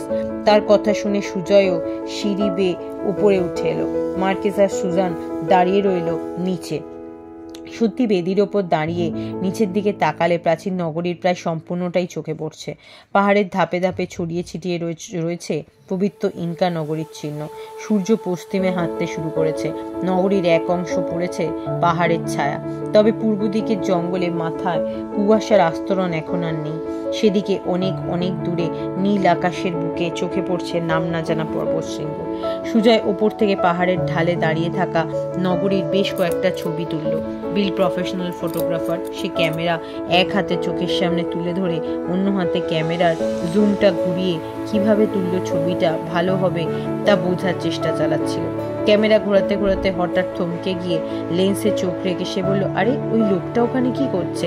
পাশে দাঁড়ানো সুজন বিলের দিকে তাকিয়ে প্রশ্ন করলো, কে? বিল কোনো কথা না বলে বেশ অনেকটা দূরে দাঁড়িয়ে থাকা এক সারি পাথুরে ঘরের দিকে আঙুল তুলে দেখিয়ে তার ক্যামেরাটা সুজয়ের হাতে তুলে দিল। ক্যামেরা চোখ রাখলো সুজয়। জুম লেন্সটা দূরের ঘরগুলোকে কাছে নিয়ে এসেছে। সুজয় দেখলো পাথরের ঘরগুলোর একটার সামনে দাঁড়িয়ে আছে মিস্টার পিঞ্চিওর গাইড হুইকো। সুজয়ের মনে হলো সে যেন দূর থেকে তাকিয়ে আছে তাদের দিকে, কিন্তু ঘরগুলোর আশেপাশে পিঞ্চিওকে কোথাও দেখতে পেল না সে। কয়েক মুহূর্ত পরে ধীরে ধীরে লোকটা একটা ছাদহীন ঘরের দেওয়ালের আড়ালে অদৃশ্য হয়ে গেল। ক্যামেরাটা বিলের হাতে তুলে দিয়ে সুজয় বলল, মনে হলো লোকটা যেন আমাদেরই দেখছিল। বিল জবাব দিল, আমারও তাই মনে হলো, তাই তোমাকে দেখালাম। এরপর সেখানে দাঁড়িয়ে বিল কয়েকটা ছবি তোলার পর তারা দুজনে নিচে নেমে এলো। বিল মার্কেজের উদ্দেশ্যে বলল, এবার কোন দিকে যাওয়া হবে? মার্কেজ তার রিস্টওয়াচের দিকে তাকিয়ে বললেন, 3টে বেজে গেছে। নিচে নেমে আমরা এখন সোজা হোটেলে ফিরবো। যদি হোটেলে গিয়ে রাতে এখানে থাকার বন্দোবস্ত হয়ে যায় তাহলে তো আবার আমাদের সন্ধ্যার আগেই জায়গাতে ফিরতে হবে। কাজেই বলা যেতে পারে এখনকার মতো আমাদের কাজ শেষ। তার কথা শুনে ঘাড় নেড়ে বিল তার ক্যামেরার চামড়ার কেসের মধ্যে পুরে ফেলল। তারপর সকলে ইন্তিহুয়াতানার চত্বর থেকে নিচে নামতে শুরু করলো। নামতে নামতে মার্কেজ বললেন, আবার ফিরতে হলে এবার ঘোড়াতেই ফিরবো। দুবার পাহাড়ের ভাঙার ধকল এ বর্ষে সহ্য হবে না। দেখতে দেখতে ওপরে উঠতে যত সময় লেগেছিল নিচে নামতে তত সময় লাগলো না তাদের। ঘোড়া চলাচলের একটা পথ ধরে মিনিট 40-এর মধ্যেই পাহাড়ের ঢাল বেয়ে নিচে নেমে আসা গেল। তারপর তারা পা বাড়ালো হোটেলের দিকে। 3 জানলার চত্বরের কাছেই তাঁবুর বাইরে দাঁড়িয়েছিল সুজয়রা। গোল্ডেন ইনকা হোটেলে কর্তৃপক্ষ এই জায়গাতেই দুটো তাঁবুতে তাদের রাত কাটাবার ব্যবস্থা করেছেন। তাঁবুর ভেতরে ঢুকে বিছানাতে শোয়া মাত্র ঘুমিয়ে পড়েছিল সুজান। ঘোড়ায় চেপে 8 ঘন্টা হলো তারা এখানে এসে পৌঁছেছে। সূর্য অস্ত যেতে বসেছে, আর তার লাল আভা ছড়িয়ে পড়েছে পাহাড়ের ঢালে, তার খাঁজে খাঁজে দাঁড়িয়ে থাকা পাথরের ঘরবাড়ি স্তম্ভের মাথায়। এরকম শতাব্দীর পর শতাব্দী ধরে কত সূর্যাস্ত সূর্যদেবের সাক্ষী হয়ে আছে মুখ বধির এই স্থাপত্যগুলো। আধার ঘনিয়ে আসছে প্রাচীন নগরীর বুকে। ইতিমধ্যে পাহাড়ের দীর্ঘ ছায়া গ্রাস করে নিয়েছে নগরীর আকাশ। সুজয়রা যখন ঘোড়ার পিঠে চড়ে আসছিল, তখন এক বৃদ্ধ সহিস তাদের গল্প করছিল যে রাত নামার সঙ্গে সঙ্গেই নাকি জেগে ওঠে নগরী, জেগে ওঠে প্রেতাত্মারা। এখানে রাত কাটাতে এসে অনেকেই নাকি দেখেছে দীর্ঘাদেহী, মাথায় পালকের টুপি গোঁজা, বর্ষাধারী সেই সব প্রাচীন ইনকা পুরুষদের। এমনিতে তারা কাউকে কিছু বলে না, কিন্তু কখনো তাদের পিছু ধাওয়া করতে নেই। একবার নাকি একদল সাহেব মেমের চোখে পড়েছিল এরকমই এক প্রাচীন ইনকা। ওই দলে এক দুঃসাহসী সাহেব চাঁদের আলোতে পিছু নিয়েছিল তার। পরের দিন সেই সাহেবের মৃতদেহ খুঁজে পাওয়া যায় ইন্তিহুয়ানা তার সামনে। তার ঘাটটা ছিল ভাঙা, আর তার পাশে পড়েছিল কন্ডর পাখির বিরাট বড় একটা পালক, যা একসময় নিজেদের মাথার দিতেন প্রাচীন ইনকা যোদ্ধারা। এরকম আরো বেশ কয়েকটা ঘটনার কথা বলেছিল সে। স্থানীয় লোকেরা সন্ধ্যার পর এই জায়গার ছায়াও মারায় না। সন্ধ্যার আগেই তারা নিচে চলে যায়। এখানে যে প্রেতাত্মারা বাস করে এ ব্যাপারে দৃঢ় বিশ্বাস তাদের, আর বিশ্বাস হবে নাই বা কেন? বংশ পরম্পরায় তারা এই কথাই শুনে আসছে। ঘোড়ার সঙ্গে যারা এখানে এসেছিল, তাঁবুর দায়িত্বে থাকা হোটেলের লোকটাকে নিচে ফেরার জন্য তাড়া দিচ্ছিল তারা। সুজয়দের এখানে নামাবার পর টাকা বুঝে নিয়ে যত দ্রুত সম্ভব ফেরার পথ ধরল লোকগুলো। ঘোড়াওয়ালাদের বা স্থানীয় লোকেদের বক্তব্যে সারবত্য কথাটা কতটা আছে তা সুজয়ের জানা নেই। সে নিজেও ভূত অপদেবতা বিশ্বাস করে না, কিন্তু তাঁবুর সামনে দাঁড়িয়ে সে ভাবছিল সত্যি সত্যি যদি আজকে রাতে কোনো ইনকা প্রেতাত্মার সন্ধান পাওয়া যায় তাহলে মন্দ হয় না। ইতিহাসের পাতা থেকে উঠে আসা মানুষকে তাহলে চর্মচক্ষে প্রত্যক্ষ করা যাবে। একথা ভাবতে ভাবতে সুজয় বিলকে জিজ্ঞাসা করল, আচ্ছা বিল, তুমি কি ভূত প্রেত এসব বিশ্বাস করো? বিল জবাব দিল, না, অনেক বন বাদারে তো ঘুরে বেরিয়েছি, তারা যদি থাকতো তবে নিশ্চয়ই তাদের সাক্ষাৎ পেতাম আমি। মার্কে সুজয়ের প্রশ্ন শুনে বললেন, ও আপনি বুঝি ঘোড়াওয়ালাদের গল্পগুলোর কথা ভাবছেন? আপনি ভূত বিশ্বাস করেন? সুজয় হেসে বললেন, না, তবে ভূতের গল্প পড়তে আমার ভালো লাগে। মার্কেস হেসে বললেন, আমারও ভালো লাগে। উইলিয়াম জেকবসের লেখা দ্য মাঙ্কিজ প গল্পটা আমার অত্যন্ত প্রিয় গল্প। আপনি পড়েছেন গল্পটা? সেই যে এক ভারতীয় ফকিরের দেওয়া অলৌকিক বাঁদরের পাঞ্জার গল্প। তিনি আরো কি বলতে যাচ্ছেন, কিন্তু বিল হঠাৎ বলে উঠল, ওই যে আমাদের দিকে যারা এগিয়ে আসছে, আশা করি তারা কোনো প্রেতাত্মা নন। বিলের কথা শুনে তার দৃষ্টি অনুসরণ করে সুজয়রা দেখলো 3 জানলার ওদিক থেকে তাদের দিকে হেঁটে আসছে 2 জন লোক। সুজয় দূর থেকেই চিনতে পারল তাদেরকে, মিস্টার পিঞ্চিও আর তার গাইড হুইকো। কিছুক্ষণের মধ্যেই তাদের তাঁবুর সামনে এসে দাঁড়ালো তারা দুজন। কাছে এসে পিঞ্চিও মার্কেজের উদ্দেশ্যে বললেন, কি আপনাদের বেড়ানো কেমন হলো? আপনারা যে এখানে থাকবেন তা বলেননি তো? আপনাদের হোটেলের লোকের মুখে জানতে পারলাম যে আপনারাও এখানে রাতে কাটাবেন। মার্কেজ বললেন, বেড়ানো বেশ ভালোই হলো। তা আমাদের হোটেলের লোকের সঙ্গে কোথায় দেখা হলো আপনার? আপনি কিভাবে জানলেন আমরা কোন হোটেলে উঠেছি? পিঞ্চিও জবাবে বললেন, বিকাল থেকেই আপনাদের খুঁজে বেড়াচ্ছি আমি। নিচের হোটেলগুলোতে আপনাদের খোঁজে গিয়েছিলাম, গোল্ডেন ইনকাতে আপনাদের খবর পেলাম। মার্কেস তার কথা শুনে একটু অবাক হয়ে জানতে চাইলেন, আমাদের খুঁজে বেড়াচ্ছেন কেন? কোনো বিশেষ দরকার কি? পিঞ্চিও মৃদু হেসে বললেন, হ্যাঁ, বিশেষ একটা খবর জানাবার জন্যই আপনাদের খুঁজে বেড়াচ্ছি। চলুন কোথাও একটু গিয়ে বসে কথা বলি। মার্কেস বললেন, ও তাঁবুতে ঢুকেই ঘুমিয়ে পড়েছে।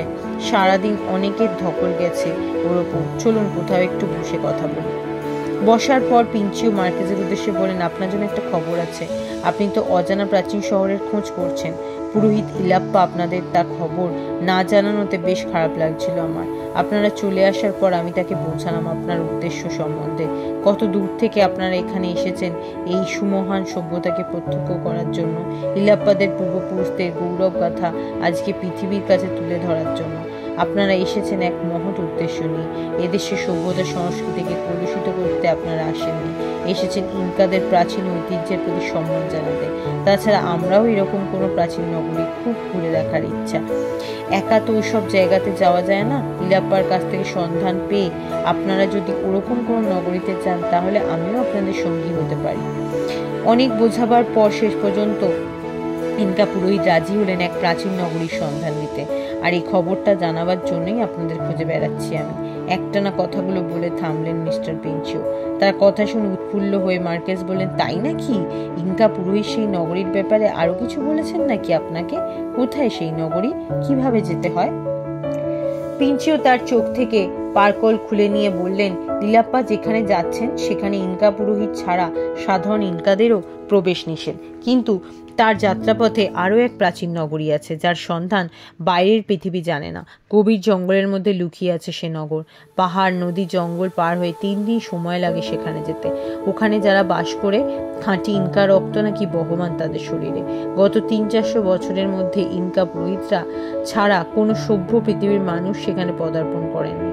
লীলাপ্পা কাল তার গন্তব্যের অভিমুখে রওনা হচ্ছেন। যদিও তার যাত্রাপথে সেই প্রাচীন নগরীতেও বিদেশিদের প্রবেশ নিষিদ্ধ, কিন্তু তিনি কথা বলে দিয়েছেন তার গন্তব্যে যাবার পথে সে নগরীতে তিনি আমাদের নিয়ে যাবেন। তার কথা শুনে মার্কেস একটু বিস্মিত হয়ে বললেন, লীলাপ্পা তো আমাকে প্রাচীন নগরীর কোনো সন্ধানে দিতে রাজি ছিলেন না। তিনি আপনার কথায় আমাদের তার সঙ্গে নিয়ে যেতে রাজি হলেন। শেষ পর্যন্ত তিনি আমাদের সেখানে নিয়ে যাবেন তো? পিঞ্চিও হেসে বললেন, আমার মনে হয় আশঙ্কার কোনো কারণ নেই। তিনি আমাদের নিয়ে যাবেন। আসলে আমার প্রতি তার একটা দুর্বলতা তৈরি হয়েছে, সে কারণে আমার অনুরোধ তিনি ফেলতে পারেননি। প্রফেসর তার এই কথা শুনে বললেন, আপনাকে একটু প্রশ্ন করছি, কিছু মনে করবেন না। এমনিতে ইনকা পুরোহিতরা বিদেশিদের ঠিক পছন্দ করেন না। তার উপর আপনি আবার স্পেনীয়, পিজরোর দেশের লোক। এরা তো ঘৃণা করে স্পেনীয়দের।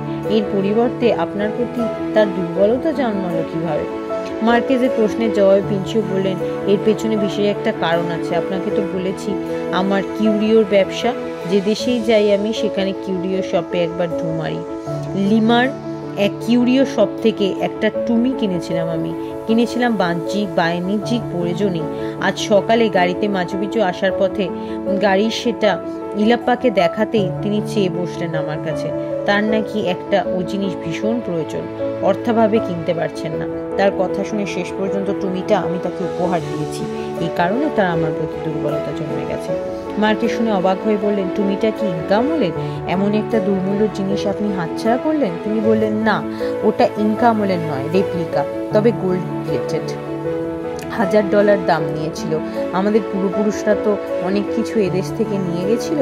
লীলাপ্পা যখন জিনিসটা চাইলেন তখন ভাবলাম ওটা ওকে দিয়ে দিই। লিমার সেই দোকানে আরো বেশ কয়েকটা ওই জিনিস আছে, ফেরার পথে একটু কিনে নেওয়া যাবে। মার্কিস মৃদু এসে বললেন, ওটা দিয়ে কি পূর্বপুরুষদের পাপস্খলন করলেন? পিঞ্চু একটু আনমনা ভাবে বললেন, না না, ব্যাপারটা ঠিক সেরম নয়। তারপরে তিনি মূল প্রসঙ্গে চলে গিয়ে বললেন, তাহলে কি করবেন বলুন? ইনকা পুরোহিত কিন্তু কাল সকালেই রওনা হবেন। মার্কেস বললেন, আপনার প্রস্তাব যে লোভনীয় তাতে সন্দেহ নেই, কিন্তু 3 দিনের জন্য যেতে হলে তো কিছু প্রস্তুতির প্রয়োজন, তাছাড়া খরচপত্র।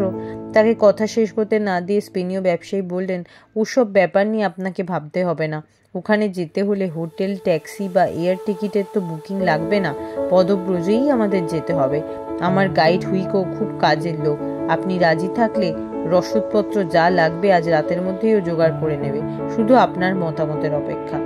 মার্কেজ এবার তাকালেন সুজয়ার বিলের দিকে। সুজয়ের দেশে ফেরার জন্য হাতে বেশ সময় আছে। সম্ভবত দিন আষ্টেক সময় লাগবে ওর জায়গা দেখে আসতে। এসব দেখার সুযোগ চট করে সাধারণ টুরিস্টদের হয় না। আবার তার সঙ্গে রয়েছে প্রফেসর মার্কেজের মতো পণ্ডিত মানুষের দুর্লভ সাহচর্য। এই সুযোগ হাতছাড়া করতে রাজি হলো না সে। মার্কেজের উদ্দেশ্যে সে বলল, আপনি যদি আপত্তি না থাকে তাহলে আমি আপনাদের সঙ্গে সঙ্গী হতে আগ্রহী। মার্কেজ সুজয়ের উদ্দেশ্যে সম্মতিসূচক মাথা নেড়ে চাইলেন বিলের দিকে। বিল একটু ইতস্তত করে বলল, মিস্টার পিঞ্চিওর মুখ থেকে সে জায়গা সম্বন্ধে যা শুনলাম তাতে ব্যাপারটা ইন্টারেস্টিং। ওখানে যেতে পারলে ভালোই হয়, কিন্তু আমি যে কাজটার জন্য এখানে এসেছি সে কাজটা তাহলে পিছিয়ে যাবে। এই ব্যাপারে একটু ভাবার সময় পেলে ভালো হয়। এই বলে চিন্তা করতে লাগলো বিল। পিঞ্চিও বিলের কথা শুনে মার্কেসকে জিজ্ঞাসা করলেন, উনি কি বিশেষ কোনো কাজ নিয়ে এখানে এসেছেন? বলতে বাধা না থাকলে জানাবেন সেটা কি কাজ? মার্কেস জবাব দিলেন, না, বলতে বাধা নেই, কোনো গোপন ব্যাপার নয়। ও ওয়াইল্ড লাইফ ফটোগ্রাফি করে তো পেরুতে এসেছে কেশরহীন অরণ্যীয় সিংহ অর্থাৎ পুমার ছবি তোলার জন্য। ও সে কাজের কথাই বলছে। পিঞ্চু বললেন, আমরাও তো জঙ্গলের মধ্যে দিয়েই যাব। ওই যে পূব দিকের ঘন জঙ্গল, ইলাপ্পা বলেছেন ওই জঙ্গল পাহাড় ভেঙে যেতে হবে আমাদের। ওখানে ওয়াইল্ড লাইফ আছে নিশ্চয়ই। তার কথা শুনে বিল প্রশ্ন করলো, ওখানে কি ওয়াইল্ড লাইফ আছে জানেন আপনি?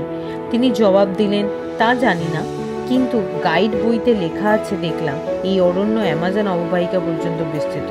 কুকিয়ালির বেশ কয়েকটা শাখা ওই জঙ্গলের মধ্যে দিয়ে প্রবাহিত হয়েছে। তবে কি কি প্রাণী আছে তা বলতে পারবো না, হুইকো হয়তো বলতে পারবে। ও এর আগে একবার গেছিল ওই জঙ্গলে। এই বলে তিনি তাকালেন হুইকোর দিকে। হুইকো এতক্ষণে আকাশের দিকে তাকিয়ে তাদের কথোপকথন শুনছিল। এবার সে ফিরে তাকালো সুজয়দের দিকে। তারপর বলল, হ্যাঁ, আমি একবার এক সাহেবের সঙ্গে গেছিলাম ওখানে। ও জঙ্গলে জাগুয়ার আছে, স্লথ আছে, টেপির আছে, বন্য ভিসুনিয়া আছে, লামার, আলপাকা তো আছেই। তাহলে পুমা নেই? তার কথা শুনে একটু হতাশভাবে বলল বীর। হুইকো বলল, পুমা থাকে ন্যাড়া পাহাড়ের ঘাস জঙ্গলে। কখনো কখনো অবশ্য খাবারের অভাব পড়লে তারা নিচের জঙ্গলে নামে, গভীর জঙ্গলে তারা থাকে না। বিল একটু ম্রিয়মান হয়ে বলল, জাগুয়ার বা ভিসুনিয়ার ব্যাপারে আমার কোনো ইন্টারেস্ট নেই। আমি এসেছি পুমার ছবি তুলতে। কয়েক মুহূর্ত কি যেন চিন্তা করে নিয়ে হুইকো এবার বলল, পুমা দেখা হয়তো মিলবে না, কিন্তু এই জঙ্গলে এমন একটা পাখি আছে যা পৃথিবীর অন্য কোথাও নেই। আমি যে সাহেবের কথায় ওই বনে গেছিলাম, তিনি ওখানে গেছিলেন ওই পাখির ছবি তুলতে। সম্ভবত আর একজন ফটোগ্রাফারের কথা শুনে বিল একটু উৎসাহিত হয়ে জানতে চাইল, কি নাম সেই ফটোগ্রাফারের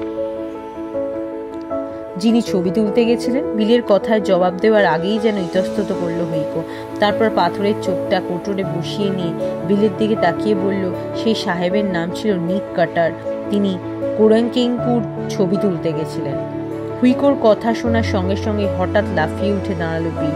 সুজয়ের মনে হলো প্রফেসর মার্কেজও যেন একটু চমকে উঠলেন হুইকোর কথা শুনে। উঠে দাঁড়াবার পর বিল মার্কেজের উদ্দেশ্যে বলল, বিখ্যাত মার্কিন ফটোগ্রাফার নিকের তোলা কেরকমকারের ছবি আমি নেচার পত্রিকায় দেখেছি। একটাই মাত্র ছবির সঙ্গে প্রবন্ধটাও পড়েছি। ছবিটা নিয়ে বেশ বিতর্ক হয়েছিল। তার বিরুদ্ধে জালিয়াতির অভিযোগ এনেছিল কিছু পক্ষীবিদ। ছবি আর প্রবন্ধ ছাপা হওয়ার কিছুদিনের মধ্যে নিক মারা যায়, ফলে ব্যাপারটাও ধামাচাপা পড়ে যায়। লোকে ধারণা করে নেয় বৃদ্ধ বয়সের নিক আরো খ্যাতি পাওয়ার লোভে কাণ্ড করেছেন। এই পাখির কোনো অস্তিত্ব নেই। তাহলে ও পাখি কি সত্যিই আছে? তুমি দেখেছো সে পাখি? মার্কেজের দিক থেকে মুখ ফিরিয়ে হুইকোর চোখের দিকে তাকালো বিল। হুইকো বিলের চোখের দিকে তাকিয়ে ঠান্ডা গলায় জবাব দিল, হ্যাঁ দেখেছি। মাচাকুয়ে নদীর জঙ্গলে গাছের ডালে বসেছিল পাখিটা। সোনালি রং, লম্বা লেজে লাল সাদা কালো ডোরা, অপূর্ব পাখি। নিক সাহেব একটাই ছবি তুলতে পেরেছিলেন পাখিটা, তারপর সে উড়ে গেল, আর খুঁজে পেলাম না। তুমি সত্যিই দেখেছো? বিস্ময় নিয়ে আবার জিজ্ঞাসা করল বিল। হ্যাঁ দেখেছি, ইন্তির শপথ, শান্তভাবে বলল হুইকো। তাদের কথাবার্তা শুনে সুজয় পাশে বসে থাকা মার্কেসে বললেন, এরা যে পাখির কথা বলছে তার কথা আপনি জানেন? মার্কেস জবাব দিতেই বইতে পড়েছি, তবে নেচার পত্রিকায় নয়, ইনকা সভ্যতা নিয়ে লেখা একটা ইতিহাস বইতে। ইতিহাস বইতে? মার্কেস বলেন, হ্যাঁ, সেখানে কেরেকঙ্কুর কথা আছে। ইনকা সম্রাটরা যে তাজ মাথায় দিতেন তার নাম লান্টু। ওই তাজের উপর বসানো থাকতো কেরাকঙ্কুরের লেজের দুটো পালক, রাজশক্তির প্রতীক। সেই সময়ে সাধারণ মানুষ কোনো সময় চোখে দেখতে পেত না সেই পাখিকে। দুর্গম স্থানে সতর্ক পাহারার মধ্যে পালন করা হতো সেই দুষ্প্রাপ্য পাখি। আর লেজের দুটো পালক নির্দিষ্ট দৈর্ঘ্য প্রাপ্তির পর সে পালক দুটো খুলে নিয়ে পাখিটা মেরে তার দেহ আগুনে পুড়িয়ে ফেলা হতো। আর কোনো চিহ্নই থাকতো না সে পাখির, কেবলমাত্র সেই পালক দুটো ছাড়া। তারা বৈভব আর সূর্যের প্রতিরূপ হিসেবে শোভা পেত সূর্যপুত্র ইনকা নরেশের লান্টুতে। এই বলে চুপ করে গেলেন তিনি। বীর মাথা নিচু করে কি যেন ভাবছে। অন্য কোনো মুখে কোনো কথা নেই। হুইকোর দুটো চোখই স্থির। দ্রুত অন্ধকার নেমে আসছে প্রাচীন নগরের বুকে। মিস্টার পিঞ্চু এরপর উঠে দাঁড়িয়ে মৌনতা ভঙ্গ করে বললেন, তাহলে কি ঠিক করলেন আপনারা? মার্কেস তাকালেন বিলের দিকে। বিল তার উদ্দেশ্যে বলল, ঠিক আছে, আমি রাজি। হয়তো যে কাজের জন্য আমার এখানে আসা, সে কাজটা আমার পিছিয়ে যাবে। আমি যাব আপনাদের সঙ্গে। একটা চান্স নিই, যদিও দুর্লভ পাখি কোনোভাবে চোখে পড়ে। মার্কেস এবার মিস্টার পিঞ্চুর দিকে তাকিয়ে বললেন, ঠিক আছে, আমরা যাব। পিঞ্চু এসে বললেন, ভালোই হলো, আমরা তাহলে সবাই যাচ্ছি। তবে প্রফেসরকে একটা কাজ করতে হবে। একটা সরকারি কাগজে সই-সাবুত করতে হবে। সাধারণ পুলিশদের বনের ভিতর ঢুকতে দেয় না এখানকার সরকার। তবে ইতিহাস গবেষকদের ক্ষেত্রে নিয়মটা স্থিতির, কারণ তারা কিছু খুঁজে পেলে লাভ সরকারেরই। তেমন হলে ভবিষ্যতে সেখানে তারা পর্যটক টানতে পারবে। এই বনের ভিতর এখনো কি কি লুকিয়ে আছে তা বলা ঠিক কঠিন। কাগজ কলমে প্রফেসর হবেন আমাদের দলপতি, আপনারা আমি আর হুইকো হলাম ওনার কম্পেনিয়ন। কথাগুলো বলে তিনি তাকালেন সুজয়ের দিকে। সুজয়ের মুখ থেকে বেরিয়ে এলো, আর পুরোহিত ইলাপ্পা? পিঞ্চু হেসে বললেন, ইনকা পুরোহিতরা জাদুবিদ্যা চর্চা করে বলে এখানকার সাধারণ মানুষ তাদের বেশ ভক্তিশ্রদ্ধা করে, ভয়ও করে। সরকারি কর্মচারীদের ব্যাপারটাও একই। তার উপর আবার ইলাপ্পা কুচকুর কুড়িকাঞ্চার পুরোহিত, তার প্রতাপ আরো বেশি, সর্বত্র অবাধ তার গতিবিধি। তার জন্য তার সরকারি কাগজের দরকার হয় না। মার্কেস তার কথা শুনে বলল, বুঝলাম, কিন্তু আমাদের জন্য যেসব কাগজপত্র লাগবে তা পাবো কোথায়? তার জন্য তো সময় প্রয়োজন। পিঞ্চিও তার বুকের ভিতর থেকে রোল করে একটা কাগজ বের করতে করতে বললেন, আপনাদের হোটেল থেকে ফেরার পথে ফরেস্ট ডিপার্টমেন্টের অফিস থেকে ফর্ম তুলে এনেছি, কাল ভেতরে ঢোকার সময় জমা দিতে হবে। এই যে। বাইরের অন্ধকার নেমে এসেছে। কাগজটা হাতে নেবার পর প্রফেসর মার্কেজ সকলকে নিয়ে ঢুকলেন তার তাঁবুতে। শুধু হুইকো বাইরে দাঁড়িয়ে রইল। প্রত্যেক তাঁবুতে একটা করে ছোট প্রোটোম্যাক্স বাতি রাখা আছে, সে জ্বালিয়েছে মার্কেজ। ক্যাম্প খাট কম্বল মুড়ি দিয়ে অকাতরে ঘুমোচ্ছে সুজান, তার ছোট্ট মুখটা শুধু কম্বলের বাইরে। পেট্রোম্যাক্সের আলোতে ফর্মটা দেখতে লাগলেন মার্কেজ, আর পিঞ্চিও তাকিয়ে রইল সুজানের ঘুমন্ত মুখের দিকে। ফর্মটা হাতে নিয়ে পড়ল সুজয়ও। ফর্মের মূল বক্তব্য মোটামুটি স্বাভাবিকই। ব্রাজিলের আন্তর্জাতিক সীমানা পর্যন্ত বিস্তৃত এই বনাঞ্চলের যাবতীয় প্রাকৃতিক ও ঐতিহাসিক সম্পত্তি রিপাবলিকা ডেল পেরু সম্পত্তি। অনুপ্রবেশকারীরা যেন এ ব্যাপারে সচেতন থাকে। এই বনাঞ্চল থেকে সংগৃহীত যে কোনো বস্তু বা তথ্য তুলে দিতে হবে পেরু সরকারের হাতে। এছাড়া তাতে লেখা আছে যে এই অরণ্যে বিভিন্ন ধরনের হিংস্র জন্তু ও অর্ধসভ্য বেশ কিছু উপজাতি গোষ্ঠীর বাস। অরণ্যে প্রবেশকারীদের এই মর্মে অবগত করা হচ্ছে যে জন্তু বা উপজাতিদের দ্বারা তাদের প্রাণহানি বা অন্য কোনো ধরনের ক্ষতিসাধন দায়িত্ব পেরু সরকারের উপর বর্তাবে না। আছে আবেদনকারীর উদ্দেশ্য ব্যক্তিগত বিষয় সম্বন্ধে কিছু প্রশ্ন, যেগুলো পূরণ করতে হবে। মার্কেজের ফর্মটা পূরণ করতে মিনিট 10 মতো সময় লাগলো। তারপর তিনি সেটা পিঞ্চুর হাতে তুলে দিয়ে বললেন, আর কিছু? পিঞ্চু একবার কাগজটার উপর চোখ বুলিয়ে নিয়ে বললেন, না, আর কিছু দরকার নেই, থ্যাংক ইউ প্রফেসর। মার্কেজ বললেন, তাহলে আগামীকাল কখন কিভাবে যাত্রা শুরু করব আমরা?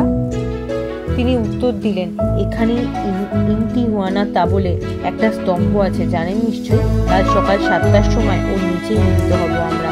ইলাপ্পা বলেছেন ওর পূর্ব দিকে ঢালবেই জঙ্গলে যাবার রাস্তা, তবে সময়টা খেয়াল রাখবেন। ইলাপ্পা আবার এইসব মনোগত হিসাব করে ওই সময়টার যাত্রারম্ভ শুভ সময় নির্বাচন করেছে। এসব ব্যাপারে ওর আবার প্রবল বিশ্বাস। মার্কেজ জবাব দিলেন, ওই সময়ের আগে আমরা ইন্তিহুয়ানাতার নিচে পৌঁছে যাব। পিঞ্চিও চলে যাওয়ার পর মার্কেজ ক্যাম্প খাটের ওপর বসে পড়ে সুজয়দের উদ্দেশ্যে বললেন, আমি কিন্তু মনে মনে চাইছিলাম যে আমরা সবাই সেখানে যাই। আমার বয়স হয়েছে, সঙ্গে ছোট একটা বাচ্চা ছেলে রয়েছে। আপনারা দুজন থাকলে বন জঙ্গলে ভরসা পাবো। বিলের মাথায় সম্ভবত সেই কেরিকেঙ্কুর কথা এখনো ঘুরছিল। সে মার্কেজকে বলল, আচ্ছা, আপনি কি মনে করেন হুইকো যা বলে গেল তা সত্যি? মার্কেজ বললেন, ও তো দৃঢ়তার সঙ্গে কথাগুলো বলল। এই সব ব্যাপার সত্যি কি মিথ্যা তা চট করে বলা যায় না, তবে অনেক সময় গাইডদের কোনো কথা বা এক টুকরো বিবর্ণ হয়ে যাওয়া কাগজের আঁকা ম্যাপ এইসব জায়গাতে অনেক সময় অনেক বড় কিছুর খোঁজ দিয়েছে। ব্রিংহ্যাম তো সামান্য লোককথার সূত্র ধরে আবিষ্কার করেছিলেন মাচু পিছু। বিল এরপর বলল, আপনাকে আরও একটা কথা বলি, মিস্টার পিঞ্চিও প্রাচীন নগরীতে যাবার ব্যাপার হতেই যেন বড় বেশি উৎসাহী হয়ে পড়েছেন মনে হচ্ছে না?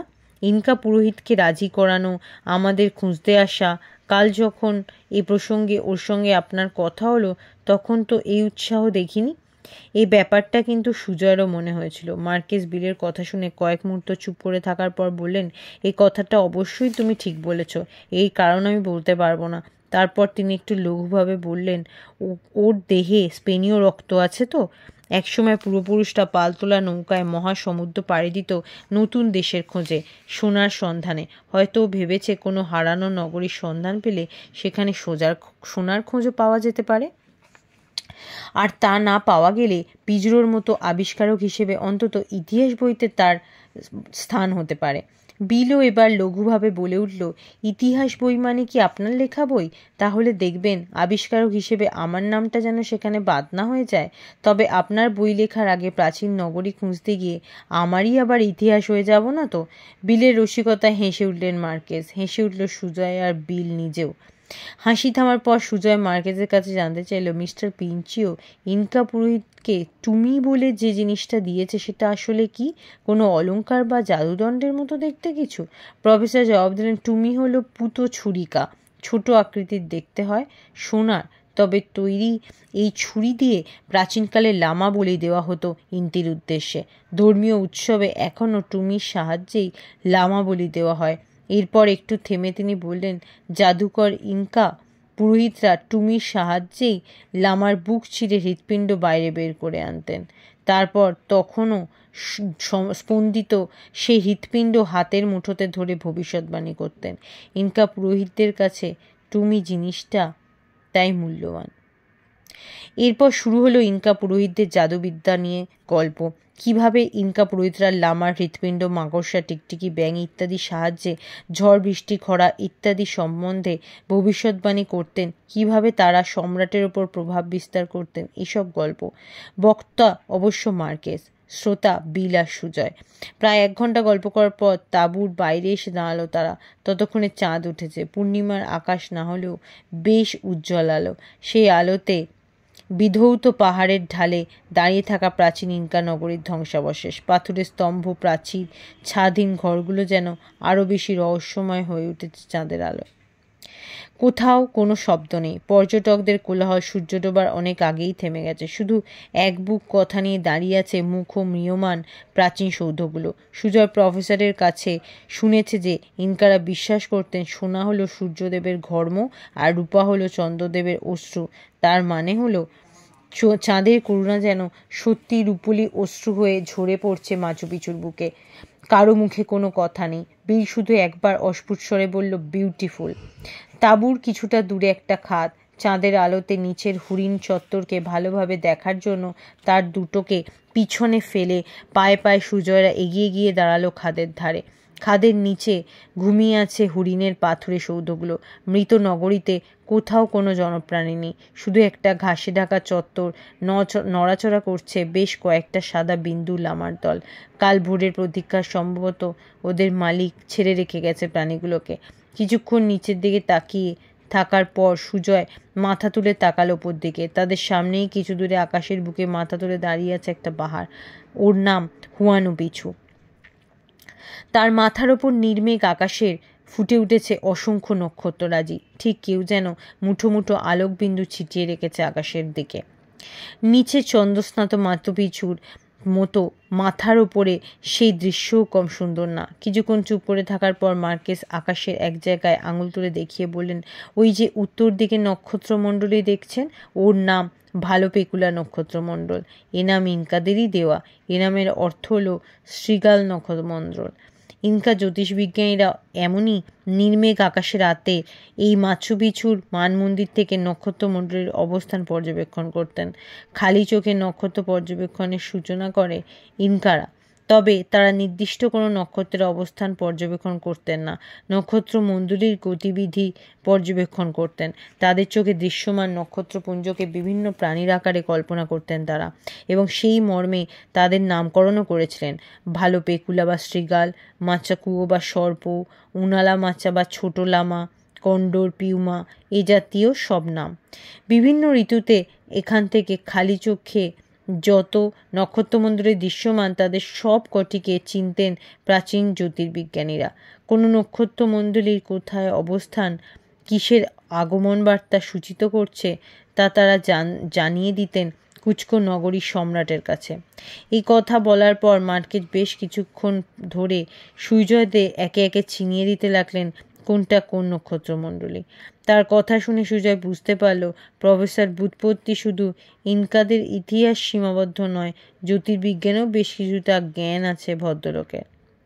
চন্দ্রলোকে পাহাড়ের গায়ে রহস্যময় প্রাচীন নগরীতে দাঁড়িয়ে আরও রহস্যময় আকাশের দিকে তাকিয়ে মার্কেজের কথা শুনতে শুনতে সুজয় তাকে প্রশ্ন করলো, আচ্ছা, নক্ষত্রমণ্ডলীর অবস্থা, গণনা, এইসব জটিল হিসাব নিকাশ সে আমলে কিভাবে রাখতেন জ্যোতির্বিজ্ঞানীরা? মার্কেজ জবাব দিলেন, এইসব হিসাবও রাখা হতো ওই ক্ষিপু পদ্ধতির মাধ্যমে। এরপর তিনি সম্ভবত ওই হিসেব পদ্ধতির সম্বন্ধে আরও কিছু কথা বলতে যাচ্ছিলেন। ঠিক তখনই একটা চিৎকারের শব্দ ভেসে এলো পেছনে তাদের টাপুর দিক থেকে। মার্কেজ বললেন, সুসানের গলা না? আর তারপরই তারা ছুটতে শুরু করলো তাঁবুর দিকে। খাদের কাছ থেকে তাঁবুতে এসে ঢুকে বড় জোরে 1 মিনিট সময় লাগলো সুজয়দের। ভিতরে ঢুকে আসা তারা দেখল সুজান কম্বল মুড়ি দিয়ে ক্যাম্প খাটে বসে আছে, তবে চোখে মুখে স্পষ্ট ভয়ের ছাপ। মৃদু মৃদু কাঁপছে সে। সুজয় তার উদ্দেশ্যে বলল, তোমার কি হলো সুজান? তুমি কি ভয় পেয়েছো? তার কথার কোনো জবাব দিল না সুজান। সে শুধু ভয়ার্ত চোখে তাকিয়ে রইল। বিল তাড়াতাড়ি ফ্লাক্স থেকে জল এনে ধরল সুজানের সামনে। ইতিমধ্যে মার্কেজও প্রবেশ করেছেন তাঁবুতে। তিনি সুজানকে বললেন, কি হয়েছে তোমার? স্বপ্ন দেখেছো? তাকে দেখে এবার মনে হলো আশ্বস্ত হলো সুজান। বিলের হাত ধরা গ্লাসটা জল পান করে সে ভয়ার্ত স্বরে বলল, ভূত এসেছিল, ইনকার ভূত। প্রফেসর বললেন, কোথায় ভূত? এখানে তো কেউ নেই। তুমি মনে হয় স্বপ্ন দেখেছো। সুজান ধীরে ধীরে বলল, না, স্বপ্ন নয়, সত্যি ভূত এসেছিল। আমি ঘুমোচ্ছিলাম, ঘুম ভেঙে গেল। আমি দেখলাম তাঁবুর বাইরে একটু দূরে কম্বল মুড়ি দিয়ে একজন লম্বা লোক পেছন ফিরে দাঁড়িয়ে আছে। আমি ভাবলাম সে বিল আঙ্কেল। শুয়ে শুয়ে আমি তাকে বললাম, বিল আঙ্কেল, দাদু কোথায়? সে আমার কথার কোনো জবাব দিল না। তারপর আবারও তাকে ডাকলাম। সে তখন ঘুরে দাঁড়িয়ে তাকালো আমার দিকে। আমি দেখলাম সে বিল আঙ্কেল নয়, একটা ইনকা ভূত। তার মুখে উল্কি আঁকা, চোখ দুটো যেন জ্বলছে। তার হাতে রয়েছে একটা লাঠি। আমি ভয় পেয়ে চিৎকার করে উঠলাম। সঙ্গে সঙ্গে সে ভ্যানিশ হয়ে গেল। আর তারপরই তোমরা চলে এলে। বিল এবার তাকে জিজ্ঞাসা করলো, ঠিক কোথায় দেখেছিলে তুমি তাকে? আমরা তো তাঁবুর কাছাকাছিই ছিলাম। সুজান আবার বলল, ওই তো ওইখানে, তাঁবুর দরজার বাইরে। মার্কেজ বসলেন সুজানের পাশে। সুজয় আর বিল তাঁবুর বাইরে বেরিয়ে এসে তাকালো চারদিকে। না, কোথাও কেউ নেই। ঘুমিয়ে থাকা প্রাচীন নগরী শুধু প্লাবিত হয়ে আছে চাঁদের আলোতে।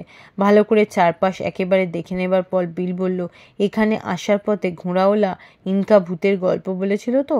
এমনিতেই বাচ্চাদের মন কল্পনাপ্রবণ হয়। ওসব শুনে সুজানের হ্যালুসিনেশন হয়েছে। সুজয় বলল, হ্যাঁ, তা হতে পারে। বিল এরপর অ্যামাজনের অরণ্যে তাঁবুতে আটকাতানো নিয়ে সুজয়কে গল্প বলতে শুরু করলো। বেশ কিছুক্ষণ গল্প করার পর মার্কেজের তাঁবুর ভেতর থেকে তার ডাক শোনা গেল, চলে আসুন, রাতের খাবারটা সেরে নেওয়া যাক। বিল তার কথা শুনে সুজয়কে বলল, চলো তাহলে, আজ তাড়াতাড়ি খাওয়া সেরে শুয়ে পড়া ভালো। কাল থেকে তো আমাদের পায়ে হাঁটা শুরু হবে। এরকম ভ্রমণের আগে একটা রাত টানা ঘুম খুব জরুরি। হয়তো দেখবে জঙ্গলের ভেতর তাঁবুতে রাত জাগা পশু পাখির ডাকে কাল রাতে ঘুমই হবে না আমাদের। সে কথা বলার পর তারা দুজনে তাঁবুতে ঢোকার জন্য পা বাড়ালো। এক পাশে দিকে এগোবার পরেই হঠাৎ সুজয়ের চোখে পড়ল তাঁবুর কয়েক হাত দূরে ঘাসের ওপর কি যেন একটা জিনিস চাঁদের আলোতে চকচক করছে। সুজয় আঙুল তুলে বিলের দৃষ্টি আকর্ষণ করে বলল, কি ওটা? বিল কাছে গিয়ে জিনিসটা কুড়িয়ে নিল। সুজয় দেখলো সেটা একটা পালক, সাদা কালো ডোরা কাটা একটা পালক, বেশ বড় আকারের। পালকটা একটু ঘুরিয়ে ফিরিয়ে দেখে বিল বলল, এই পালকটা এখানে আগে পড়ে থাকতে দেখিনি তো। তারপরই সে বলল, ঠিক এরকমই পালক আমি ইনকা পুরোহিতের মাথায় দেখেছি। তাঁবুতে ঢোকার আগে বিল পালকটা গুঁজে দিল তাঁবুর মাথায়। হোটেল থেকেই খাবার এনেছিল তারা। মার্কেজের তাঁবুতে একসঙ্গে বসে খাওয়া সারার পর সকলে একসঙ্গে বাইরে বেরিয়ে এসে দাঁড়ালো। কিন্তু বেশিক্ষণ সেখানে দাঁড়িয়ে থাকতে পারলো না তারা। রাত বাড়ার সঙ্গে সঙ্গে কনকনে ঠান্ডা বাতাস ভেসে আসছে পাহাড় ঘেরা জায়গাটাতে। ঠান্ডা লেগে যেতে পারে তাদের। তাই কিছুক্ষণ কথা বলার পরেই মার্কেজ বিল আর সুজয়কে শুভরাত্রি জানিয়ে সুজানকে নিয়ে শুতে চলে গেলেন তাঁবুতে। সুজয় আর বিলও গিয়ে ঢুকলো তাদের নিজেদের তাঁবুতে। কম্বল মুড়ি দিয়ে ক্যাম্প খাটে শোয়ার কিছুক্ষণের মধ্যেই সারাদিনের ক্লান্তিতে সুজয়ের চোখে ঘুম নেমে এলো। ভোরবেলা যখন ঘুম ভেঙে সুজয় তাঁবুর বাইরে এসে দাঁড়ালো, তখন পাহাড়ের ফাঁক থেকে আসা সূর্যকিরণ ছড়িয়ে পড়েছে মাচু পিচুর বুকে। ঝলমল করছে নীল আকাশের পটভূমিতে দাঁড়িয়ে থাকা তুষার ধবল শৃঙ্গরাজি। তবে পূব দিকে সেই অরণ্যের মাথা এখনো কুয়াশা ঘন চাদরে ঢাকা। ওই অরণ্যতেই আজ প্রবেশ করতে হবে সুজয়দের। ওই কুয়াশার চাদরের নিচে তাদের জন্য কত রহস্য লুকিয়ে আছে কে জানে। সেদিকে তাকিয়ে মনে মনে ভাবল সুজয়ের আগেই ঘুম ভেঙে উঠে পড়েছে প্রফেসর মার্কেস, বিল, এমনকি সুজানও। তাঁবুর কিছু দূরে দাঁড়িয়ে তারা কথা বলছিল। সবার শেষে ঘুম ভাঙায় মনে মনে একটু লজ্জা পেল সে। প্রফেসর তার উদ্দেশ্যে বললেন, গুড মর্নিং, আশা করি ভালো ঘুম হয়েছে। আর কিছুক্ষণের মধ্যেই আমাদের তাঁবু ছেড়ে বেরিয়ে পড়তে হবে। ইনতিহুয়ানাতা পর্যন্ত আমাদের মালপত্র নিজেদেরই টেনে নিয়ে যেতে হবে, তাই একটু আগেই বেরোবো আমরা। সুজয়ের রিস্টওয়াচে ঠিক 6টা বাজে। সময়টা দেখিনি। সুজয় বলল, আমার তৈরি হতে ঠিক 10 মিনিট সময় লাগবে। মার্কেস হেসে বললেন, অত তাড়াতাড়ির দরকার নেই, 6:30টার মধ্যে তৈরি হয়ে নিলেই হবে। সুজয় বলল, আচ্ছা। ঠিক 6:30টার সময় তাঁবু ছেড়ে মালপত্র নিয়ে ইনতিহুয়ানাতা চত্বরের উদ্দেশ্যে হাঁটতে শুরু করলো সকলে। জিনিসপত্র নিয়ে পাহাড়ের খাঁজ বেয়ে সংকীর্ণ পাথুরে ধাপে পা ফেলে ওপরে উঠতেই বেশ কষ্টটাই হলো সুজয়দের। তারা যখন ইনতিহুয়ানাতা চত্বরে পৌঁছালো তখন তাদের চোখে পড়ল ইনতিহুয়ানাতার ঠিক নিচে পিঞ্চিও আর হুইকো দাঁড়িয়ে আছে ইনকা পুরোহিত ইলাপ্পার সঙ্গে। তাদের একপাশে দাঁড়িয়ে আছে বেশ কয়েকজন লোক আর একদল লামা। সুজয়রা তাদের সামনে গিয়ে দাঁড়াতেই পিঞ্চিও বললেন, গুড মর্নিং প্রফেসর, আমরা আগেই চলে এসেছি। আপনাদের মালপত্রগুলো এবার চটপট তুলে ফেলতে হবে প্রাণীগুলোর পিঠে। আমাদেরগুলো বাঁধা হয়ে গেছে। তার পাশে দাঁড়িয়ে থাকা ইলাপ্পা একটা কথাও বললেন না। তিনি নির্লিপ্তভাবে একবার সুজয়ের দিকে তাকিয়ে দেখে নামিয়ে তাকালেন সামনের পাথুরে মাটির দিকে। ইনতিহুয়ানাতার একটা আবছা ছায়া এসে পড়েছে সে জায়গাতে। পাথুরে মাটিতে সে জায়গাতে পড়ে পরপর কতগুলো সরলরেখা আঁকা, আর একটা লাঠি শোয়ানো আছে সেখানে। সুজয়ের মনে হলো সূর্য ঘড়িতে সময় দেখলেন ইলাপ্পা। মোট 5টা ভারবাহী লামা আর 4 জন স্থানীয় পোশাক পরা লোক, আর সেই সাদা লামার বাচ্চাটাও আছে। লোকগুলোর মধ্যে একজন বেশ শক্তপোক্ত, তার একজন বেশ বৃদ্ধ। 3টে লামার পিঠে ইতিমধ্যেই মালপত্র বাঁধা। পিঞ্চিওর নির্দেশে কিছুক্ষণের মধ্যে হুইকো আর একজন লোক সুজয়দের মালপত্র দড়ি দিয়ে বেঁধে ফেলল অন্য 2টো লামার পিঠে। বাঁধাছাধা শেষ হওয়ার পর মার্কেস পিঞ্চিওরকে বললেন, 7টা তো প্রায় বাজে, আমরা কি তাহলে এখনই রওনা হচ্ছি? পিঞ্চিও ইলাপ্পার দিকে তাকিয়ে বলেন, হ্যাঁ, সূর্যঘড়িতে 7টা বাজেই রওনা হব আমরা। ইলাপ্পা তখনও একদৃষ্টে তাকিয়ে আছেন ইনতিহুয়ানাতার ছায়ার দিকে। সে তাকানোর অর্থ এবার বুঝতে পারল সুজয়। বেশ কিছুক্ষণ সেদিকে তাকিয়ে থাকার পর ইনকা পুরোহিত হঠাৎ সূর্যের দিকে মুখ তুলে বিড়বিড় করে কি যেন বলতে শুরু করলেন। সবাই তার দিকে তাকিয়ে রইল। মার্কেস চাপা স্বরে সুজয়ের কানের কাছে বললেন, যাত্রা শুরুর আগে সূর্যাস্তুতি করছেন ইনকা পুরোহিত। মিনিট 5 মন্ত্রোচ্চারণের পর মাটি থেকে লাঠিটা তুলে কাঁধে রাখলেন ইলাপ্পা। সুজয়রা কেউই খেয়াল করেনি ইলাপ্পার পোষা সেই কন্ডর বাচ্চাটা এতক্ষণ বসেছিল ইনতিহুয়ানাতার মাথায়। তিনি লাঠিটা কাঁধে ফেলে মুখ দিয়ে একটা অদ্ভুত শব্দ তৈরি করতেই পাখিটা উপর থেকে উড়ে এসে নিচে নেমে এসে বসল লাঠিটার মাথার কাছে এক জায়গাতে। আর তারপরেই ইঙ্গিতে সবাইকে তাকে অনুসরণ করতে বলে লম্বা লম্বা পা ফেলে হাঁটতে শুরু করলো ইনকা পুরোহিত। সুজয়ের ঘড়িতে তখন 7:04। সবাই এবার ইলাপ্পার পিছনে পিছনে হাঁটতে শুরু করলো। প্রথমে ইনকা পুরোহিত, তারপর পিঞ্চিও সহ সুজয়রা, আর সব শেষে লামার বাচ্চা আর ভারবাহী লামাগুলোকে নিয়ে অন্য লোকগুলো। যেতে যেতে সুজয় মার্কেসকে জিজ্ঞাসা করলো, আমার ঘড়ির সাথে সূর্য ঘড়ির মিনিট চারেকের সময়ের পার্থক্য হলো কেন? মার্কেস জবাব দিলেন, ইনতিহুয়ানাতা তৈরি হয়েছিল 550 বছর আগে।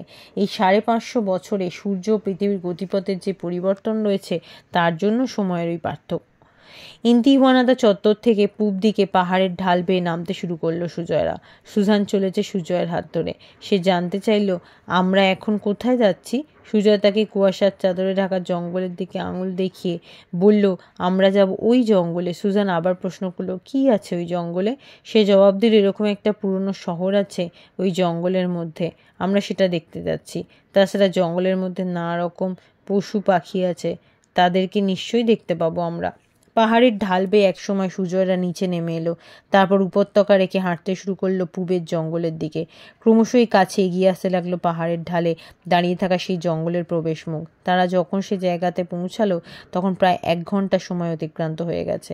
আসলে মাচু পিচুর উপর থেকে জঙ্গলটা যত কাছে মনে হচ্ছিল, আসলে ততটা কাছে নয়। জঙ্গলের প্রবেশ মুখে একটা ছোট্ট চেকপোস্ট। ফরেস্ট গার্ডরা তাদের পথ আটকাতেই পিঞ্চিওর পকেট থেকে আগের দিনের সেই কাগজটা বের করে তুলে দিলেন অফিসার গোছের লোকের হাতে। সেই অফিসার একবার কাগজটাতে চোখ বুলিয়ে নিয়ে ভ্রু কুঁচকে সুজয়দের দিকে তাকিয়ে বললেন, প্রফেসর মার্কেস কোনজন? মার্কে জবাব দেন, এই যে আমি। অফিসার একবার তীক্ষ্ণ দৃষ্টিতে তাকালো তার দিকে, তারপর প্রশ্ন করলো, এসব লোকজন সবাই আপনার সঙ্গেই যাচ্ছে? গাইডকে? মার্কেস জবাব দেওয়ার আগে হুইকো বলে উঠল, আমরা সবাই ওনার লোকজন, আর আমি হলাম গাইড।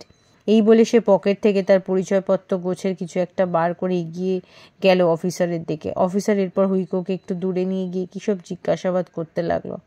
মিনিট 3 তারা কথাবার্তা বলার পর হুইকো ফিরে এসে বলল, কাগজ ঠিকই আছে, কিন্তু আমাদের মালপত্রগুলো পরীক্ষা করতে চাইছে ও, বিশেষত ওই লম্বা কাঠের বাক্সগুলো।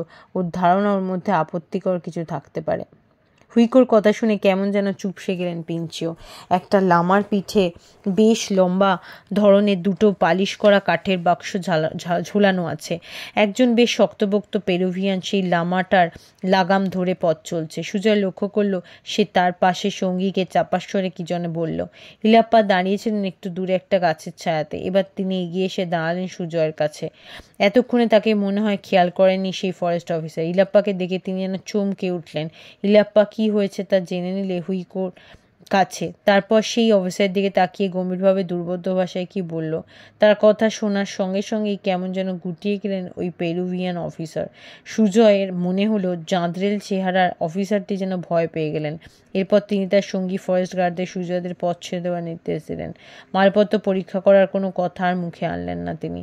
তাদের পাশ কাটিয়ে ইলাপ্পা সকলকে নিয়ে প্রবেশ করলেন জঙ্গলের পথে।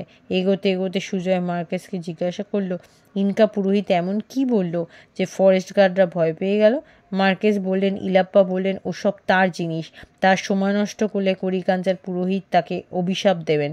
অফিসার হলেও লোকটা তো পেরুভিয়ান, অভিশাপে ওর বিশ্বাস রাখে, তাই ভয় পেয়ে পথ ছেড়ে দিল। জঙ্গলের ভেতর দিয়ে হাঁটতে শুরু করলো তারা। প্রথমে ঝোপঝাড়, একটু দূরে দূরে দাঁড়িয়ে থাকা বড় বড় গাছ, জমি কখনো উঁচু কখনো নিচু। তারপর একসময় চারপাশের বন জঙ্গল যেন ঘন হয়ে চেপে ধরতে শুরু করলো তাদেরকে। নিজেদের মধ্যে কথা বলতে বলতে ধীর পায়ে চলতে লাগলো তারা। গাছের মাথার উপর থেকে পাখির ডাক ভেসে আসছে, কিন্তু তাদের চোখে দেখা যাচ্ছে না। ইলাপ্পা সবার আগে হাঁটতে হাঁটতে মাঝে আকাশের দিকে তাকিয়ে কি যেন দেখছেন। ঘণ্টাখানেক চলার পর একসময় সুজয়রা সত্যিই প্রবেশ করলো গভীর জঙ্গলের মধ্যে। সেখানে যেদিকে তাকানো যায় সেদিকে বিরাট বিরাট গাছ। অনেক উপরে তাদের ডালপালাগুলো চাঁদোয়ার মতো আকাশকে ঢাকার চেষ্টা করছে। বিলের বন জঙ্গল সম্বন্ধে অভিজ্ঞতাও আছে, তাই মার্কেস তাকে প্রশ্ন করলেন, আমাজনের জঙ্গলে কি এর চেয়ে বেশি ঘন? বিল বলল, এর চেয়ে অনেক অনেক বেশি ঘন। এখনও তো তাও পাতার ফাঁক দিয়ে সূর্যের আলো কিছুটা হলেও আসছে। সেখানে একদম নিশ্চিন্ত অন্ধকার। তবে এই জঙ্গলের ভিতরটা কেমন এখনই তা বলা সম্ভব নয়। আমার মনে হয় এখনও বাফার এলাকাতেই আছি, কোর এলাকাতে ঢুকিনি। মার্কেজ ও বিলের কথাবার্তা শুনে পিঞ্চিওকে বললেন, কোর এলাকা মানে? বিল বলল, সেসব জায়গাতে রাস্তা এত ঘন থাকে যে অনেক সময় জঙ্গল কেটে রাস্তা বানিয়ে এগোতে হয়। ঠাস বুনোট গাছের ফাঁক দিয়ে মাছিও গলতে পারে না। আর কোর এলাকার বাইরে অঞ্চল হলো বাফার। সুজয় বলল, এই বাফার এলাকাতে জন্তু জানোয়ার থাকে না? সে জবাব দিল, হ্যাঁ নিশ্চয়ই থাকে, আমাদের চোখে পড়ছে না। জন্তু জানোয়াররা তাদের স্বভাব অনুযায়ী জঙ্গলের বিভিন্ন জায়গাতে বাস করে। এসব নানা কথা আলোচনা করতে করতে এগোতে লাগলেন তারা। শুধু ইলাপ্পাই নিশ্চুপভাবে সুজয়দের কয়েক হাত তফাতে নিজের মনে হেঁটে চললেন। মাঝে মাঝে মিনিট 10 বিশ্রাম, তারপরে আবার হাঁটা। এক সময় সুজান আর হাঁটতে পারছিল না। থামতে হলো সুজয়দের। সমস্যার সমাধান করে দিল লামা নিয়ে যারা চলছিল তাদের মধ্যে বৃদ্ধ লোকটা। এমনিতে লামার পিঠ ঘোড়ার মতো বসা যায় না। সে লামার পিঠে ঝুলন্ত মালপত্র খাঁজে বসিয়ে দিল সুজানকে। তারপর শুরু হলো পথ চলা। দুপাশের জঙ্গল ক্রমশই আরও ঘন হয়ে উঠছে। সুজয়ের মনে হলো তার যেন প্রবেশ করছে এক আদিম পৃথিবীতে। কি বিশাল মোটা মোটা গাছের গুড়ি! সেই সব আদিম মহাদ্রুম যেন ঊর্ধ্বে উঠে আকাশকে ছুটে চাইছে। আর গাছের গুড়িগুলোকে ঘিরে রয়েছে মানুষ সমান উঁচু ঝোপঝাড়। তার মধ্যে দিয়েই চলেছে সকলে। তো চলো আজকের গল্পটা এখানেই সমাপ্ত করছি, বিকজ এখনও এই অনেকটা অংশই বাকি রয়েছে। হয়তো আরও আগামী 2 দিন লাগবে এই গল্পটি শেষ করতে, কিন্তু বুঝতেই পারছো একটা অ্যাডভেঞ্চার থ্রিলার অলরেডি চলছে। তো দ্বিতীয় পর্ব শুনে তোমরা অবশ্যই জানিও কেমন লাগলো। আর পরের সপ্তাহের জন্য আবার অপেক্ষা করো। আমি খুব শিগগিরই পরের সপ্তাহে চলে আসবো পরবর্তী অংশ নিয়ে। ততক্ষণের জন্য টাটা, বাই বাই।